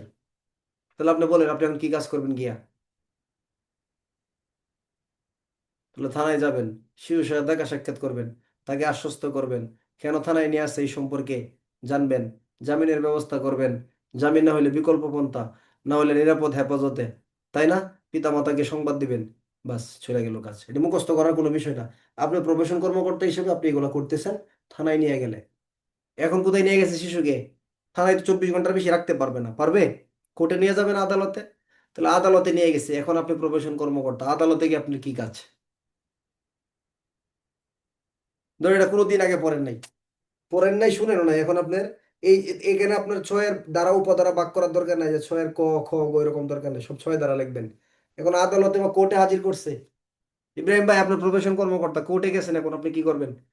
এই শিশুর জন্য আপনার কি করণীয় হইতে পারে? কিছু দায়িত্ব আছে না আপনার প্রফেশন কর্মকর্তা হিসেবে? তাহলে যেহেতু আদালতে শিশুকে নিয়ে গেছে, তাহলে শিশুর যখন বিচার হবে, তখন বিচার কার্যক্রমে উপস্থিত থাকা এবং শিশুকে সঙ্গ প্রদান করা এবং শিশুর জন্য সামাজিক অনুসন্ধান প্রতিবেদন প্রস্তুত করে আদালতে দাখিল করা, শিশুকে প্রয়োজনে জেলা আইনগত সহায়তা কমিটির মাধ্যমে সহায়তা প্রদান করা এবং শিশুর পক্ষে আইনগত প্রতিনিধি নিশ্চিত করা। আর কি করা? শিশুর জন্য ন্যায় বিচার নিশ্চিত করার জন্য বেসরকারি পর্যায়ে কর্মরত আইনগত সহায়তা প্রতিনিধি সংস্থার সাথে যোগাযোগ করা এবং আইনগত প্রতিনিধি নিশ্চিত করা। তাহলে চারটা কথা লাগবে। বিচার চলাকালে শিশু আদালতে হাজির হওয়া এবং শিশুকে কি করা? কাছাকাছি থাকা বা শিশুকে কি করা? সঙ্গ প্রদান করা যায় বলেন। এবং শিশুর বয়স, লিঙ্গ, পারিবারিক, সামাজিক, অর্থনৈতিক, মানসিক অবস্থার উপর ভিত্তি করে প্রবেশন কর্মকর্তাকে এটা কি করতে হয়? অনুসন্ধান প্রতিবেদন, সামাজিক অনুসন্ধান প্রতিবেদন, মানে সমাজের বিভিন্ন বিষয় নিয়ে অনুসন্ধান করবেন, আদালতকে এটা কি করবেন? রিপোর্ট দিয়ে দিবেন। আর জেলা আইনগত সহায়তা কমিটির সাথে আলোচনা করে শিশুর জন্য কি করবেন? আইনগত সহায়তা নিশ্চিত করবেন। এটা হলো সরকারিটা। আর এই সরকারি ছাড়াও বেসরকারি আইনগত সহায়তা যেগুলো আছে, কমিটি বা সংস্থা, তাদের সাথে কথা বলেও কি করবেন? শিশুর পক্ষে আইনগত প্রতিনিধি বা সুরক্ষা নিশ্চিত করবেন। তো বলেন চারটে কি? আদালতে হাজির হয়ে শিশুর কাছে থাকা, অনুসন্ধান প্রতিবেদন প্রস্তুত করা, সরকারি আইনগত সহায়তা নিশ্চিত করা, বেসরকারি আইনগত সহায়তা কি করা? নিশ্চিত করা। পারবেন না? এটা কোথায় নিয়ে গেলে? এটা হলো আদালতে নিয়ে গেলে। এখন থানায় নেওয়া যায় নাই, আদালতে নেওয়া যায় নাই, কোথায় প্রেরণ করা হয়েছে? শিশুকে ধরেন কোনো প্রত্যায়িত প্রতিষ্ঠানে প্রেরণ করা হয়েছে। কোথায়? কোনো প্রত্যায়িত, ওই যে আছে না আপনার, কি বলে এগুলাকে, সরকারি ভাবে আছে, বেসরকারি ভাবে আছে, যেমন গাজীপুরে আছে একটা, বাংলাদেশে বেশ কয়েকটা আছে, কি, যে কিশোর উন্নয়ন কেন্দ্র, শিশু কিশোর উন্নয়ন কেন্দ্র। যারা অপরাধের দায় হয়ে যায়, বয়স 18 বছর পূর্ণ হয় না, তাদেরকে তো আর কারাগারে প্রেরণ করা হয় না, কি করা হয়? এই সমস্ত প্রতিষ্ঠানে রাখা হয়। অথবা দণ্ড প্রদানের আগ পর্যন্ত সময়গুলোতে কি করা হয়? এই কিশোর উন্নয়ন কেন্দ্র যে জায়গাগুলো আছে, তাদেরকে ওইখানে কি করতে হয়, ওইখানে রাখতে হয়। তাহলে ওই সমস্ত প্রতিষ্ঠানে যদি প্রেরণ করে, তখন আপনার এই শিশু বিষয়ক প্রবেশন কর্মকর্তা হিসেবে আপনার করণীয় কি? কি করবেন কয়েকটা বই দেখার আগে আপনি বলেন যে প্রত্যেক প্রতিষ্ঠানে নিয়ে গেছে, এখন আমি কি করবো? তাহলে আপনি প্রতিষ্ঠানে যাবেন না? যাবেন। প্রতিষ্ঠানে গিয়ে তারা খোঁজখবর নিবেন, দেখবেন তার পিতামাতা শিশুকে, আপনি শিশুর সাথে ভালো ব্যবহার করবেন, শিশুকে সঙ্গ দিবেন, এবং প্রত্যায়িত প্রতিষ্ঠানে শিশুর দায়িত্বগুলো পালন করতেছে কিনা এগুলো দেখবেন। তাই না? নিজের মতো করে যা লিখবেন। আর কি করবেন? তাকে প্রতিষ্ঠান ঠিকভাবে খাবার দাবার দিচ্ছে কিনা এগুলো দেখবেন, আইনানুগ দায়িত্বগুলো পালন করতেছে কিনা। শিশুর আপনার মৌলিক অধিকারগুলো এখান থেকে বইয়ে নাই কিন্তু এই কথাগুলা, মৌলিক অধিকারগুলো আপনি ওইখানে গিয়ে নিশ্চিত করবেন শিশুর। পিতামাতা তার খোঁজখবর নিচ্ছে কিনা শিশুর, এই বিষয়গুলো দিবেন। তাই না? এরকমই তো কথাগুলো হবে গিয়া, যে ওই প্রত্যেক প্রতিষ্ঠানে আপনার গিয়ে কাজ কি? নাকি ওই প্রতিষ্ঠানের যারা আছে আপনার পরিচালক, ম্যানেজার, তাদের রুমে বসে চা খাইবেন? এরকম না, কাজটা কিন্তু আপনি কি কি করতে হবে? শিশুকে নিয়েই করতে হবে। তাহলে বইয়ের ভাষায় কি বলে দেখেন, শিশুর জন্য যেহেতু প্রত্যেক প্রতিষ্ঠানে শিশু যেগুলো আছে, সবার জন্য আলাদা আলাদা একটা রেজিস্টার বা নথি সংরক্ষণ করবেন। 84-তে বর্ণিত মানে বিকল্প পরিচর্যার একটা বিষয় আছে শিশুর জন্য, এটার ব্যবস্থা গ্রহণ করবেন। তারপরে মাঝে মাঝে শিশুর সাথে সাক্ষাৎ করবেন, এবং তাহার সময়ে শিশুর সাথে কি করবেন, সাক্ষাৎ করবেন, যে সময়টা দেখা করা যায় এই সময়ের ভিতরে। তারপরে মাতা পিতা বা বর্ধিত পরিবার বা অভিভাবকগণ সঠিকভাবে শিশুর প্রতি দায়িত্ব পালন করতেছে কিনা সেটা পর্যবেক্ষণ করা। শিশুর আনুষ্ঠানিক ও কারিগরি শিক্ষা সঠিকভাবে হচ্ছে কিনা তাহা দেখা। নিয়মিত বিরতিতে শিশুর আচরণ এবং অন্যান্য কার্যক্রম সম্পর্কে আদালতকে অবহিত করা, প্রতিবেদন দাখিল করা, শিশুকে সৎ উপদেশ প্রদান করা, ইত্যাদি ইত্যাদি। এগুলো কখনকার কাজ? প্রত্যয়িত প্রতিষ্ঠানে। কোথায়? প্রত্যয়িত। এটা কি বিকল্প পন্থা? বিকল্প পন্থা কিন্তু এটা না, প্রত্যয়িত প্রতিষ্ঠান। তাহলে আপনার কি করতে হবে? আলাদা নথি সংগ্রহ করতে হবে, বিকল্প পরিচর্যার ব্যবস্থা করতে হবে, শিশুকে সঙ্গ প্রদান করতে হবে। তাই না? শিশুর আনুষ্ঠানিক কারিগরি শিক্ষাগুলো হচ্ছে কিনা এটা দেখতে হবে, প্রতিষ্ঠান তার দায়িত্ব পালন করতেছে কিনা এটা দেখতে হবে, তার বাবা মা অভিভাবক শিশুর খোঁজ খবর নিচ্ছে কিনা এই বিষয়গুলো কি করতে হবে, লক্ষ্য রাখতে হবে। তাই না? তারপরে হচ্ছে গিয়ে আপনার শিশুর জন্য কি করতে হবে, শিশু সম্পর্কিত কার্যক্রম নিয়ে ইত্যাদি সম্পর্কে আদালতকে রিপোর্ট দিতে হবে। এতগুলো লিখতে পারবে না। যদি আসে আপনার এই প্রবেশন কর্মকর্তার কাজ কি, তাহলে থানায় নিয়ে 3-4টে লিখবেন, এই আদালতে 3-4টে লিখবেন, এই প্রত্যেকটা প্রতিষ্ঠানে 3-4টে লিখে নিচে তারা দিয়ে দেবেন কত দ্বারা? 6 দ্বারা। কত? 6। এটা পড়াইতেছি এই কারণে, কারণ প্রবেশন কর্মকর্তা দিয়ে একাধিকবার এমসিকিউ প্রশ্ন হয়েছে, লিখিত প্রশ্ন হওয়ার মতো হতে পারে, হতে পারে, এটা হওয়ার অস্বাভাবিক কোনো কিছু না। যেন আসলে আমরা পারি ইনশাল্লাহ।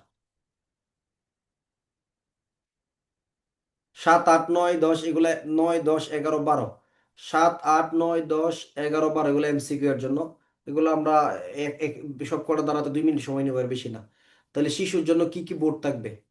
শিশুর জন্য বোর্ড হলো 3 ধরনের: জাতীয় শিশু কল্যাণ বোর্ড, জেলা শিশু কল্যাণ বোর্ড, উপজেলা শিশু কল্যাণ বোর্ড। 7, 8, 9।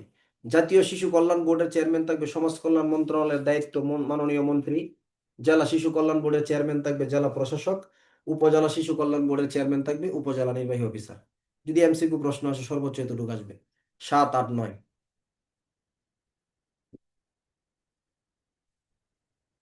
তাহলে 3টার মধ্যে সবচেয়ে বড় বোর্ড কোনটা? জাতীয় শিশু কল্যাণ। আর জেলা লেভেলে যেটা জেলা শিশু কল্যাণ বোর্ড। আর উপজেলায় উপজেলা। তাহলে জাতীয়টা সভাপতি কি হবে?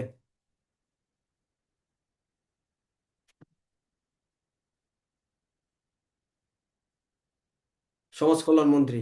জেলা জেলা প্রশাসক। উপজেলা নির্বাহী অফিসার। 7, 8, 9। 10-এ হলো এখানে যে কমিটিগুলো গঠন হবে, এই যে বিভিন্ন বোর্ড হবে, এই বোর্ডের মনোনীত কর্মকর্তাদের মেয়াদ কতদিন থাকবে। তাহলে জাতীয় শিশু কল্যাণ বোর্ড, জেলা শিশু কল্যাণ বোর্ড, উপজেলা শিশু কল্যাণ বোর্ডের যে মনোনীত অন্যান্য সদস্যগণ যারা আছেন, তাদের মনোনয়নের তারিখ হইতে 2 বছরের জন্য স্থায়ী পদে কি থাকবে, অধিষ্ঠিত থাকবে। এটা এমসিকিউ, যে বোর্ডের সদস্যদের মনোনয়ন বা মেয়াদ কতদিন? 2 বছর। কত দ্বারা? 10 দ্বারা। 11 দ্বারা। এটাও এমসিকিউ প্রশ্নের জন্যই, যে বোর্ডের সভা বলবে, এগুলো পড়ার দরকার কি, কারণ এমসিকিউ প্রশ্ন যে কোনো জায়গা থেকে দিতে পারে, ধরাবাঁধের নিয়ম নেই। তাহলে জাতীয় শিশু কল্যাণ বোর্ড আপনি অন্তত কতদিনে? 6 মাসে একটা সভা করবেন। জেলা শিশু কল্যাণ বোর্ড অন্তত 4 মাসে একটা সভা করবে। উপজেলা শিশু কল্যাণ বোর্ড প্রতি 3 মাসে একটা কি করতে হবে, কমিটি বা বোর্ডের সভা করতে হবে, শিশুদের বিভিন্ন কার্যক্রম নিয়ে আর কি। তাহলে জাতীয় কয় মাস? 6 মাস। যেহেতু এটা বড় অনেক, তাহলে 6 মাস অন্তর অন্তর একবার করবেন। কতদিন? প্রতি 6 মাসে জাতীয় শিশু কল্যাণ বোর্ড। আর জেলা শিশু কল্যাণ বোর্ড 4 মাসে, আর উপজেলা শিশু কল্যাণ বোর্ড 3 মাসে কি করবেন? কমপক্ষে একটি সভা, বেশি করলে অসুবিধা নেই, কিন্তু একটা তাহলে জাতীয় শিশু কল্যাণ বোর্ড বছরে কয়টা সভা করবেন? জেলা শিশু কল্যাণ বোর্ড বছরে কমপক্ষে কয়টা সভা করবেন? এমসিকিউ প্রশ্ন, বইয়ের ভাষার সাথে মিল নাই কিন্তু অন্যভাবে হচ্ছে। উপজেলা শিশু কল্যাণ বোর্ড বছরে কমপক্ষে কয়টা সভা করবেন? 4টা। হ্যাঁ, বুঝছেন তো? এই এদের উপদেষ্টা কে থাকবেন? তাহলে এই যে আমাদের কমে শিশুদের বিষয় সম্পর্কে যে বোর্ড হয়েছে, জাতীয় সংসদের স্পিকার একজনকে মনোনীত করবেন, জেলার একজন সংসদ সদস্যকে জেলা শিশু কল্যাণ বোর্ডের কি করবেন? উপদেষ্টা হবেন। তবে যদি মহিলা সংসদ সদস্য থাকে, তাহলে তাকে কি করতে হবে? অগ্রাধিকার দিতে হবে। ধারা কত? 12-1। আর উপজেলা পরিষদের মহিলা ভাইস চেয়ারম্যান উপজেলা শিশু কল্যাণ বোর্ডের কি হবেন? উপদেষ্টা হবেন। তাহলে জেলা শিশু কল্যাণ বোর্ডের উপদেষ্টা নির্বাচন করবেন কে? স্পিকার মনোনীত। কাকে? জেলা সংসদ সদস্যকে। অগ্রাধিকার দিতে হবে কাকে? জ্যেষ্ঠ সংসদ সদস্যকে। তো কাকে? সবচেয়ে বেশি ভোটে যে নির্বাচিত হয়েছে তাকে। তাহলে নারী সংসদ সদস্যকে। আর উপজেলা শিশু কল্যাণ বোর্ডের উপদেষ্টা থাকবে উপজেলার মহিলা ভাইস চেয়ারম্যান। ধারা কত? 12 ধারা। তাহলে 7 থেকে 12 এগুলো খুব সহজ।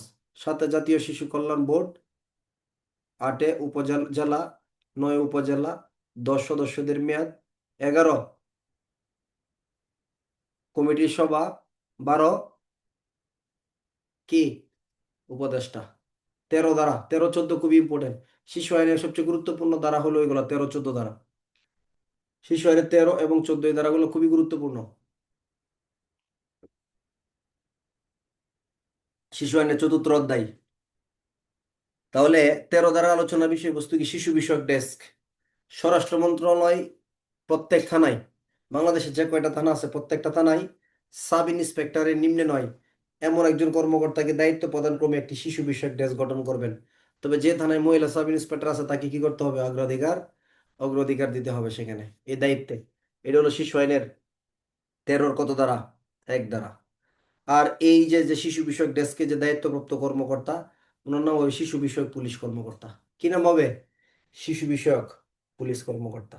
তাহলে যদি বলে শিশু বিষয়ক পুলিশ কর্মকর্তা বলতে কি বুঝেন? দেখো, স্বরাষ্ট্র মন্ত্রণালয় বাংলাদেশের প্রত্যেক থানায় এই শিশুদের দায়িত্বে সাব ইন্সপেক্টরের নিম্নে নয় এমন একজন অফিসারকে পদায়ন করবেন বা মনোনয়ন করবেন। যে থানায় নারী সাব ইন্সপেক্টর থাকবে সেখানে তাদেরকে কি করবেন? অগ্রাধিকার দিবেন। আর এই শিশুর দায়িত্বে নিয়োজিত এই সমস্ত অফিসারদেরকে কি বলা হবে? শিশু বিষয়ক পুলিশ কর্মকর্তা। কি বলা হবে? শিশু বিষয়ক পুলিশ কর্মকর্তা। তাহলে এই শিশু আইনে যে আপনার শিশু বিষয়ক ডেস্কে যে দায়িত্বে থাকবে ওনার নাম কি?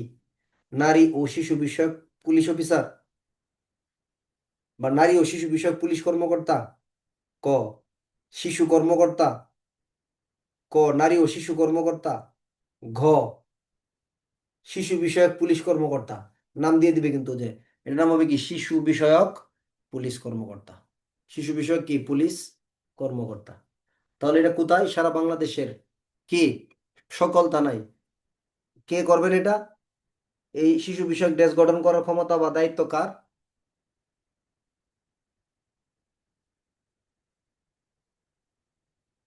স্বরাষ্ট্র মন্ত্রণালয়ের। ধারা কত? 13। 14 ধারা প্রশ্ন হবে কিন্তু পরীক্ষায়। ঠিক আছে, বেশি ধারা না পড়লেও চলে, তবে গুরুত্বপূর্ণ ধারাগুলো বেশি করে পড়তে হবে। এই যে দেখেন, এই 7, 8, 9, 10, 11, 12, 6টা ধারা পড়ছি, 1 মিনিট সময় নিছি বা 1.5 মিনিট সময় সর্বোচ্চ, তাই না? আবার এমন আছে এক ধারা তো আপনার সময় লাগবে অনেকক্ষণ। তাহলে শিশু আইনের 14 ধারা হলো শিশু বিষয়ক পুলিশ কর্মকর্তার দায়িত্ব কর্তব্য। দায়িত্ব কর্তব্য আছে না? এটা আপনি যদি মনে করেন যে 14 এর ক, তারপরে খয়ের সরে অসরায় রস্যই দীর্ঘ রস্যু, এরপরে আবার গ, ঘ, উ, চ এইভাবে পড়বো, এইভাবে নিতে পারেন। আবার যদি মনে করেন আমি 1, 2, 3, 4, 5 দিয়ে নিচে নিচে সব লিখে ফেলবো, এইভাবেও আপনি পারবেন। আপনার মতো করে আপনি যতটুকু প্রস্তুতি নেবেন আপনি ততটুকু কি করতে পারবেন? লিখতে পারবেন। তো শিশু বিষয়ক পুলিশ কর্মকর্তার দায়িত্ব কর্তব্য শিশু আইনের কত ধারা? 14 ধারা। 14-র কত হলো? শিশু বিষয়ক প্রত্যেক মামলার জন্য পৃথক পৃথক কি করবেন? নথি বা রেজিস্টার সংরক্ষণ করবেন। এটা হলো ক। কত হলো? 5টা দায়িত্ব। 5টা দায়িত্বের ক্ষেত্রে কি করবেন? প্রবেশন কর্মকর্তাকে জানাবেন কি করা হইলে? শিশুকে যদি থানায় আনা হয়, প্রবেশন কর্মকর্তা তো বুঝছেন, প্রবেশন কর্মকর্তাকে জানাবেন। খয়ের আবার পাঁচটা কথা এখানে, প্রথমটা কি? প্রবেশন কর্মকর্তা। এক। দুই নম্বর, পিতামাতা বা অভিভাবককে জানাবেন। তিন নাম্বার, শিশুর মানসিক পরিষেবা প্রদান করবেন। যে শিশুটা আসছে, শিশু কি করতে হবে? মানসিক পরিষেবা প্রদান করতে হবে। তারপরে হলো চার নাম্বার, চিকিৎসার ব্যবস্থা করতে হবে। পাঁচ নাম্বার, যে শিশুর যে মৌলিক অধিকার যেগুলো আছে, মৌলিক চাহিদা, ধর কাপড় চোপড় নাই, তাই না, বা খাবার নাই তাৎক্ষণিকভাবে, কি করতে হবে? এগুলোর ব্যবস্থা করতে হবে। ঠিক আছে? তাহলে মৌলিক অধিকার ক্ষেত্রে চিকিৎসাটাও তো আপনার এই মৌলিক অধিকারের ভিতরে পড়ে যায়, যা লেগছে পাঁচটা। তাহলে বলেন, ক্ষয়ের পাঁচটা কি কি? প্রবেশন কর্মকর্তাকে জানানো, পিতামাতাকে জানানো, মানসিক পরিষেবা, চিকিৎসা সেবা, মৌলিক অধিকার সংক্রান্ত সেবা। মনে থাকবে? হ্যাঁ, এই পাঁচটা বলেন তো সবাই কি কি।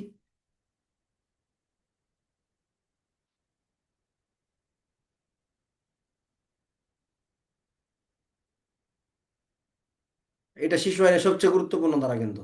মানে শিশু আইনের সবচেয়ে বেশি প্রশ্ন হয় শিশু আইনের 14 ধারা থেকে, না হলে হবে শিশু আইনের 44-45 থেকে, আর না হলে হবে শিশু আইনের 52 ধারা থেকে। এরপরও আরো কিছু ধারা আছে, দুই তিনটা প্রশ্ন হওয়ার মতো। তবে 14, 13, 14 দিকে গুরুত্বপূর্ণ, ওইদিকে 44-45 গুরুত্বপূর্ণ, ওইদিকে শিশু আইনের 52 ধারা গুরুত্বপূর্ণ। মানে এগুলো মোস্ট ইম্পর্টেন্ট শিশু আইনের লিখিত প্রশ্নের জন্য। মাঝখানে অন্য ধারা 89 ধারা থেকেও প্রশ্ন হয়, সুবিধা বঞ্চিত শিশু কারা, এসএ থেকে এসআই পদে হয়েছে, অন্য ধারা থেকে প্রশ্ন হতে পারে। 85 ধারা থেকে প্রশ্ন হয় যে কোনটা আপনার প্রাতিষ্ঠানিক পরিচর্যার প্রতিষ্ঠান কোনগুলা, প্রশ্ন যে কোনো জায়গা থেকে হতে পারে, ধরা বাঁধা নিয়ম নাই। তবে মনে হয় যে বেশি হচ্ছে এগুলা থেকে, হচ্ছে বা হবে। তাহলে এই পাঁচটা ঠিক আছে। প্রবেশন কর্মকর্তাকে জানানো, পিতা মাতাকে জানানো, মানসিক পরিষেবা, চিকিৎসার ব্যবস্থা এবং মৌলিক অধিকারগুলো কি করা, পূরণের ব্যবস্থা গ্রহণ করা। তাহলে আমরা পড়ছি কয়টা দ্বারা? উপদ্বারা দুইটা, ক এবং খ। ক এবং কি? খ। গতে কি করতে হবে? তাহলে সে যেহেতু শিশু, তাহলে শিশুর বয়স নির্ধারণের একটা ব্যাপার আছে না, যে আসলে শিশু কিনা। গতে বলতেছে সঠিকভাবে শিশুর বয়স নির্ধারণ করা। এটা এতটুকু পারবেন? সঠিকভাবে কি করা? শিশুর বয়স। আর এত বেশি লিখতেও পারবেন না আসলে। বইয়ে যত কথা বলছে সঠিকভাবে শিশুর বয়স নির্ধারণ করা হচ্ছে কি না, বা নির্ধারণ করিবার ক্ষেত্রে শিশুর জন্ম নিবন্ধন সনদ এছাড়াও বিশ্বাসযোগ্য দলিল পর্যালোচনা করা হইতেছে কিনা সে বিষয়ে লক্ষ্য রাখা। আপনি দেখবেন শিশুর বয়স নির্ধারণের জন্য কি করা? প্রয়োজনীয় দলিলপত্র পর্যালোচনা করা। ওকে?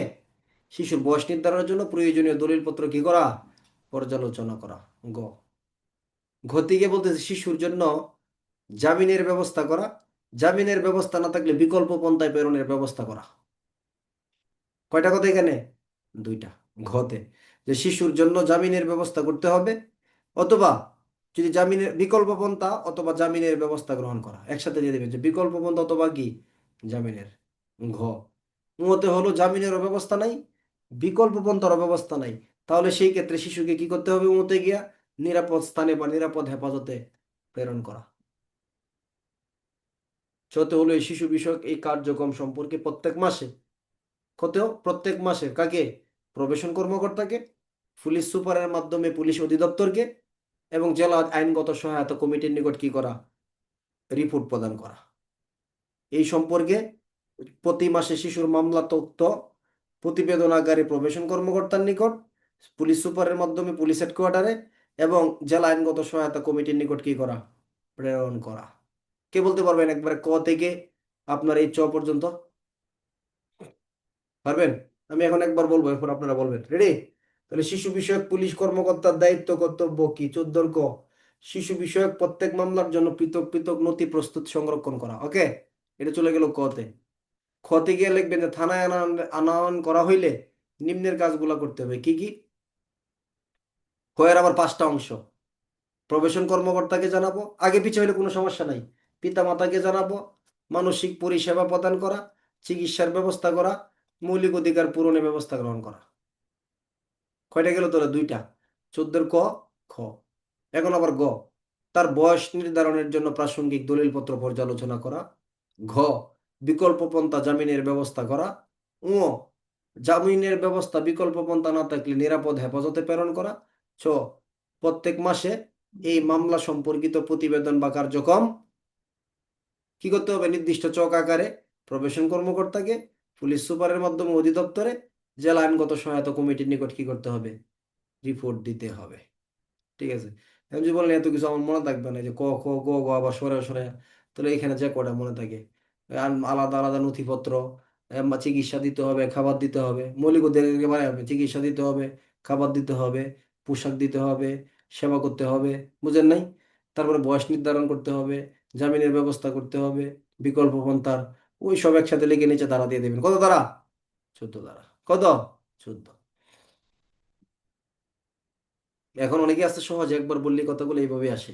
আবার অনেকের ক্ষেত্রে এরকমটা হবে, দীর্ঘদিন পড়াশোনা না করার জন্য 4 5 বার 10 বার পড়তে পড়তে দেখবেন এটা একটা প্যাচ লাগবে, এমন একটা মাথায় ঝামেলা হবে। তো ওই যে ক কষরে নিতে নিতে গিয়ে যাচ্ছে, আপনি আজ সামনে আর 5টা দ্বারা করে ফেলতে পারবেন। এই জন্য তাদের জন্য কথা কি, কথাগুলো লিখে নিচে কি করবেন, নিচে 14 দ্বারা বসায় দেবেন, অসুবিধা নেই। এখন বলেন সবাই একবার, বলেন, দেখেন পারেন কিনা।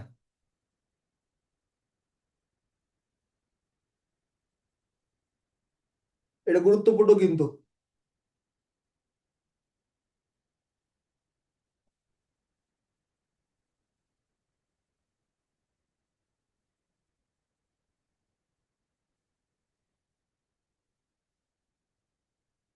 আচ্ছা, পারছেন, সবাই পারছেন, আলহামদুলিল্লাহ। আমি খুব খুশি। এরপর আসেন এই আইনের কত দ্বারা, 15 দ্বারা। আলাদা আলাদা চার, আপনার ধরেন শিশুর জন্য একটা মামলা, কোনো শিশুর বিরুদ্ধে কোনো ধরনের অভিযোগ দায়ের হয়েছে, তাই না? তাহলে এটা পুলিশের কাছে আছে, ধরুন পুলিশি মামলা হয়তো বা আদালতে হয়েছে, তাহলে কি মামলা? সিআর মামলা। পুলিশের কাছে হলে কি মামলা? জিআর মামলা। তাহলে পুলিশ কি করবে? তদন্ত প্রতিবেদন। আর সিআর মামলার ক্ষেত্রে কি? অনুসন্ধান প্রতিবেদন। সিআর মামলার ক্ষেত্রে কি? যেহেতু কোর্টে অনুসন্ধান প্রতিবেদন। জিআর মামলার ক্ষেত্রে কি? তদন্ত প্রতিবেদন। তাহলে এটার ক্ষেত্রে কি করতে হবে আপনার? শিশুর জন্য আলাদা দিতে হবে, বয়স্কদের জন্য কি করতে হবে? আলাদা দিতে হবে। এর কত দ্বারা? 15 দ্বারা। তাহলে অনুসন্ধান প্রতিবেদন বলেন, পুলিশ রিপোর্ট বলেন, তাহলে ফৌজদারি কার্যবিধি অন্য আইনে যাই থাকুক না কেন, অপরাধ সংগঠনে প্রাপ্তবয়স্ক ব্যক্তি ও শিশু যদি একত্রে জড়িত থাকে, তাহলে পুলিশ রিপোর্টে যে জিআর মামলার ক্ষেত্রে, আর অনুসন্ধান প্রতিবেদন সিআর মামলার ক্ষেত্রে, এই বয়স্ক এবং শিশু পৃথক পৃথক প্রস্তুত করিয়া কি করতে হবে? দিতে হবে। এবং প্রাপ্তবয়স্ক ব্যক্তি ও শিশু কর্তৃক একত্রে সংগঠিত কোনো অপরাধ আমলে গ্রহণ ক্ষেত্রেও তাদের অপরাধ পৃথক পৃথকভাবে আমলে কি করতে হবে? গ্রহণ করতে হবে। তাহলে শিশু আইনে 15 দ্বারা কোনটা সঠিক? তাদের বিরুদ্ধে আলাদা আলাদা রিপোর্ট দিতে হবে, অথবা তাদের অপরাধ আমলে গ্রহণ করার ক্ষেত্রেও আলাদা আলাদা গ্রহণ করতে হবে, নাকি দুইটাই সঠিক? পুলিশ রিপোর্ট, অনুসন্ধান প্রতিবেদন বা পুলিশ রিপোর্ট দেওয়ার ক্ষেত্রে বয়স্ক এবং শিশুদের রিপোর্ট কি করতে হবে?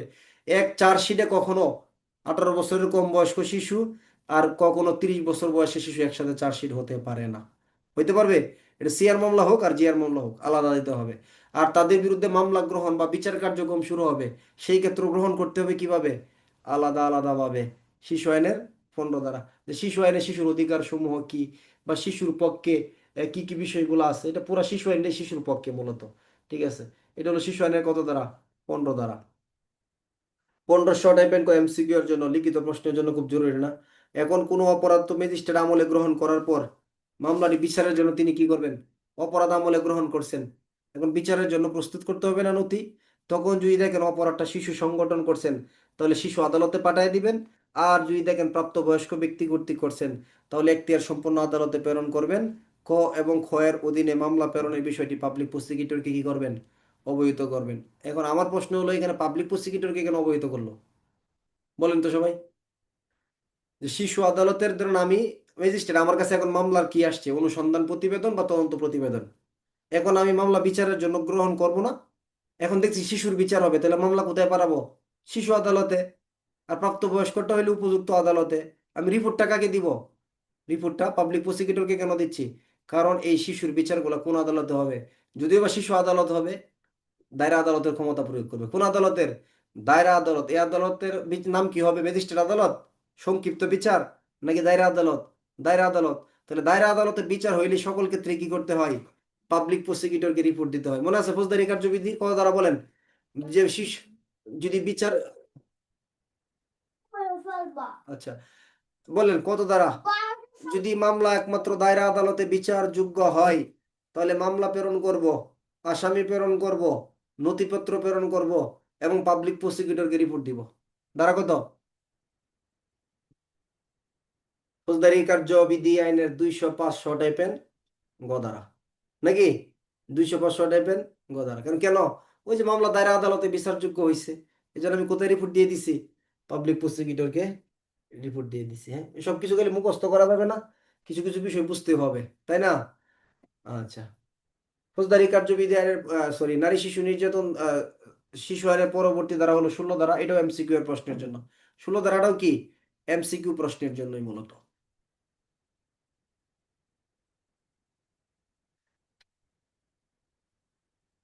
ফৌজদারি রিভিশন না দিয়ে সরাসরি শিশু আইন শুরু করলে আমরা অলরেডি 30 ধারা পার হয়ে চলে যেতাম। কিন্তু রিভিশনটা রাখতে হবে ভাই, রিভিশনটা অবশ্যই অবশ্যই রাখতে হবে। আমরা কিন্তু এইভাবে বাক করে ফেলছি রিভিশনটা আগের ব্যাচগুলোতে, নতুনটাতে আবার অন্য একটা রিভিশন দেওয়া শুরু করব। ঠিক আছে, যেমন এইখানে একটাতে দণ্ডবিধি চলতেছে, একটা ফৌজদারি চলতেছে। অতএব আপনাদের কষ্ট হলেও এখন উচিত হবে সবগুলা ক্লাসে অংশগ্রহণ করা। ঠিক আছে, সেই ক্ষেত্রে আপনাদের রিভিশনগুলো কিন্তু পেয়ে যাচ্ছেন। অথবা ক্লাস টাইমে অংশগ্রহণ করতে না পারলেও পরবর্তীতে রেকর্ডগুলো শোনা। পরবর্তীতে কি রেকর্ডগুলা, 12টা ক্লাস হচ্ছে আপনাদের সপ্তাহে এখন। ঠিক আছে, তাহলে 12টা ক্লাসের ভিতরে অন্তত মিনিমাম 10টা ক্লাস যেন আপনি 10টা ক্লাস যেন আপনি ক্যাপচার করেন, শুনে বা রেকর্ড শুনে যেভাবে হোক। কষ্ট হবে, সেটিডিউটি করলেও কিন্তু কানে হেডফোন একটা লাগে আপনি রেকর্ডগুলো শুনতে পারেন। হ্যাঁ, আমার সাথে এরকম আলহামদুলিল্লাহ এরকম অসংখ্য আমার স্টুডেন্টদের সাথে দেখা হয়েছে কি জানেন, দেখা হয়েছে বা কারোর সাথে হ্যান্ডশেক করছি বা কোলাগুলি করছি করে আমার কাছে হেডফোন ধরাই দিছে কানে, আমার কানে লাগাই দিই যে আমার রেকর্ড শুনতেছে। অনেক জায়গায় এরকম হয়েছে, মানে ম্যাক্সিমাম জায়গায়, যে স্যার আমি কি আমার হেডফোন কানে দিয়ে দেয় কেন, তখন আমি এখন বুঝতেই পারি যে সে কি করতেছে, ডিউটি করতেছে আরেকদিন দেশে রেকর্ড শুনতেছে। ঠিক আছে, আচ্ছা, আল্লাহ আপনাদের এই কষ্টগুলো কবুল করুক, সবাই বলেন আমিন। অনেক কষ্ট করতেছেন, নিঃসন্দেহে অনেক কষ্ট করতেছেন, এই কষ্টগুলো আল্লাহর কাছে হ্যাঁ আপনারা হাজির করবেন যে আল্লাহ আমি কষ্ট করতেছি, তোমার রাজি খুশির জন্যই করতেছি, হ্যাঁ, তোমার সন্তুষ্টির জন্যই করতেছি। এটা জীবনে সফল হওয়া কিন্তু কোনো অপরাধ নয়, তাই না? এটা কোনো কোনো আপনাকে সফল হওয়ার জন্য বলছে, পরিশ্রম করার জন্য আল্লাহ পাকের কি আছে, নির্দেশনা আছে অবস্থান পরিবর্তন করার জন্য। আপনি যখন পরিশ্রম করবেন, আপনি যখন চেষ্টা করবেন, অবশ্যই আপনার অবস্থানের কি হবে, পরিবর্তন হবে অবশ্যই। আজ থেকে 5 বছর আগে যে বিষয়গুলো আমি চিন্তাও করতে পারছি না, স্বাভাবিকভাবেই আপনার ক্ষেত্রেও যে এখন 5 বছর পরে এখন যে বিষয়গুলো চিন্তা করতে পারতেছে না, দেখুন 2 বছর পরে এই বিষয়গুলো আপনার এর চেয়ে তো আরো অনেক দূর আপনি চলে গেছেন ইনশাল্লাহ। কিসের মাধ্যমে হবে? আল্লাহর কাছে চাওয়া এবং আপনার সততা নিষ্ঠা এবং আপনি পরিশ্রমের ফলে এগুলো কি করবেন, পাবেন ইনশাল্লাহ। হ্যাঁ, চাইলে আল্লাহর কাছে পাওয়া যায়, না চাইও তো পাইতেছি, তাহলে আমরা চাইলে পাবো না? নারী শিশু নির্যাতন দমন আইনের 16 ধারা হলো আদালত। তাহলে আইনের সাথে সংঘাতে জড়িত শিশু কর্তৃক অপরাধের বিচার করার জন্য কোথায় হবে? প্রত্যেক জেলা সদরে শিশু আদালত নামে এক বা একাধিক আদালত থাকবে। দেখছেন এরকম কোথাও গিয়ে শিশু আদালত কে দেখছেন, যেটা শিশু আদালত এরকম কেউ কেউ দেখছেন যেটা শিশু আদালত লেখা? কেউ দেখছেন কোথাও যে শিশু আদালত? কে দেখছেন যে এখানে আমি দেখছি লেখা শিশু আদালত? এরকম তো হওয়ার কথা না, কারণ শিশু আদালত বলতে আলাদা কোনো আদালত নাই। কেন নাই? ওই যে নারী শিশু নির্যাতন দমন যে ট্রাইব্যুনাল, এটাই কি হবে শিশু আদালত হিসেবে? নারী ও শিশু নির্যাতন দমন যে ট্রাইব্যুনালটা, এটাই কি হবে শিশু আদালত হিসেবে গণ্য হবে।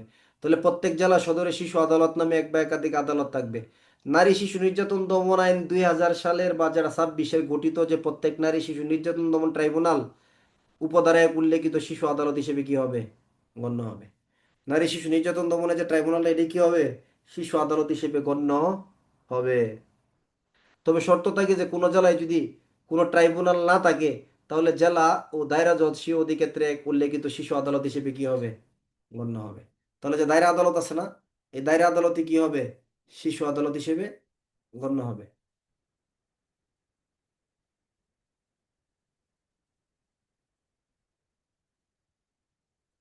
16 ধারা আলোচনার বিষয়বস্তু কি? এই শিশুর অপরাধের জন্য বিচার করার জন্য প্রত্যেক জেলায় কি থাকবে? কি হলো এটা?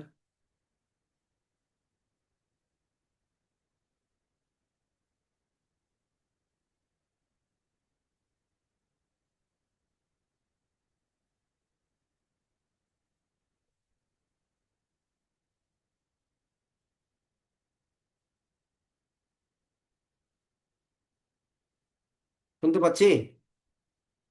শোনা যাচ্ছে এখন? আচ্ছা, তাহলে এই শিশুর অপরাধের বিচার করার ক্ষেত্রে প্রত্যেক জেলা সদর একটা করে কি থাকবে, শিশু আদালত থাকবে। নারী শিশু নির্যাতন দমন যে ট্রাইব্যুনাল, এটা শিশু আদালত হিসেবে কি হবে, গণ্য হবে। আর যদি কোথাও নারী শিশু ট্রাইব্যুনাল না থাকে তাহলে কি ওই যে দায়রা জজ যেটা আছে না, দায়রা আদালত, সেই ক্ষেত্রে কি করবে, জেলার দায়রা জজ যে আদালতের অধিক্ষেত্র দায়রা আদালত আছে সেখানে শিশু আদালত হিসেবে কি হবে, গণ্য হবে। এবং 18 ধারায় বলতেছে শিশু আদালত দায়রা আদালতের সকল ক্ষমতা প্রয়োগ করতে পারবে। অর্থাৎ দায়রা আদালত যে সমস্ত ক্ষমতা প্রয়োগ করতে পারবে, শীর্ষ আদালত সেই সমস্ত ক্ষমতা প্রয়োগ, সেই সমস্ত কার্য সম্পাদন করতে পারবে। ধারা কত? 18 ধারা। তাহলে শিশু আদালতের ক্ষমতা কোন আদালতের মতো থাকবে? ম্যাজিস্ট্রেট আদালতের ক্ষমতা, সংক্ষিপ্ত বিচারের ক্ষমতা, নাকি দায়রা আদালতের ক্ষমতা? উত্তর হলো দায়রা আদালতের ক্ষমতা। 18 ধারা।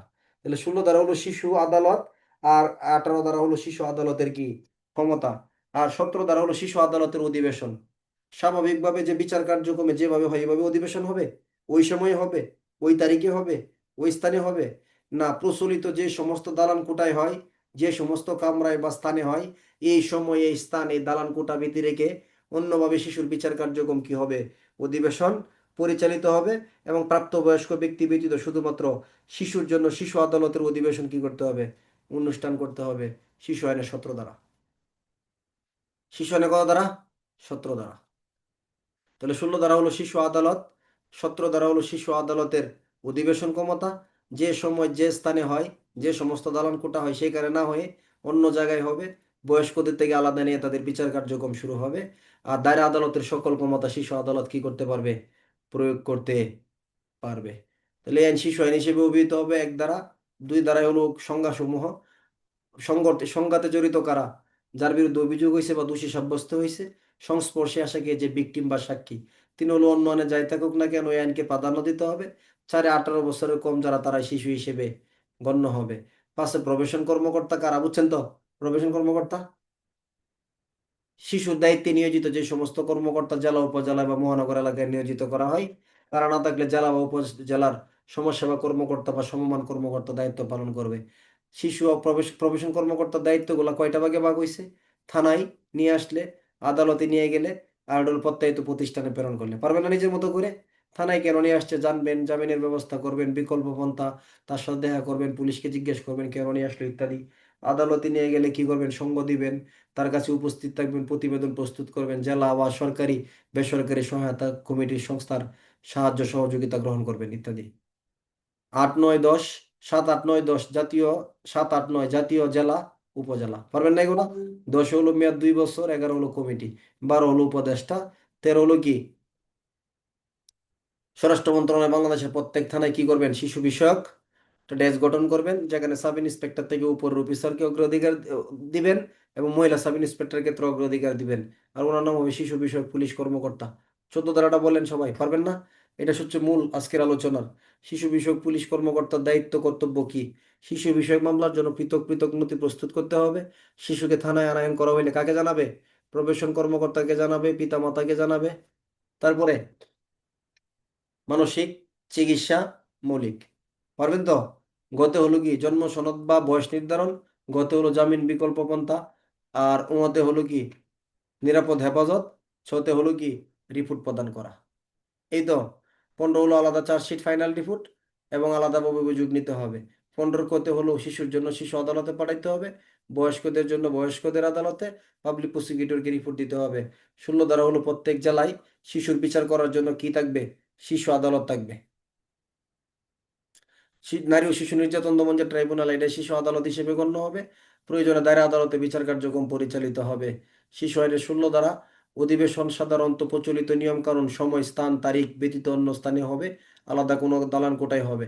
18 ধারা, দায়রা আদালতের সকল ক্ষমতা কি করবে, প্রয়োগ করবে। ঠিক আছে, আল্লাহ হাফেজ, আসসালামু আলাইকুম রহমতুল্লাহ বরকাত।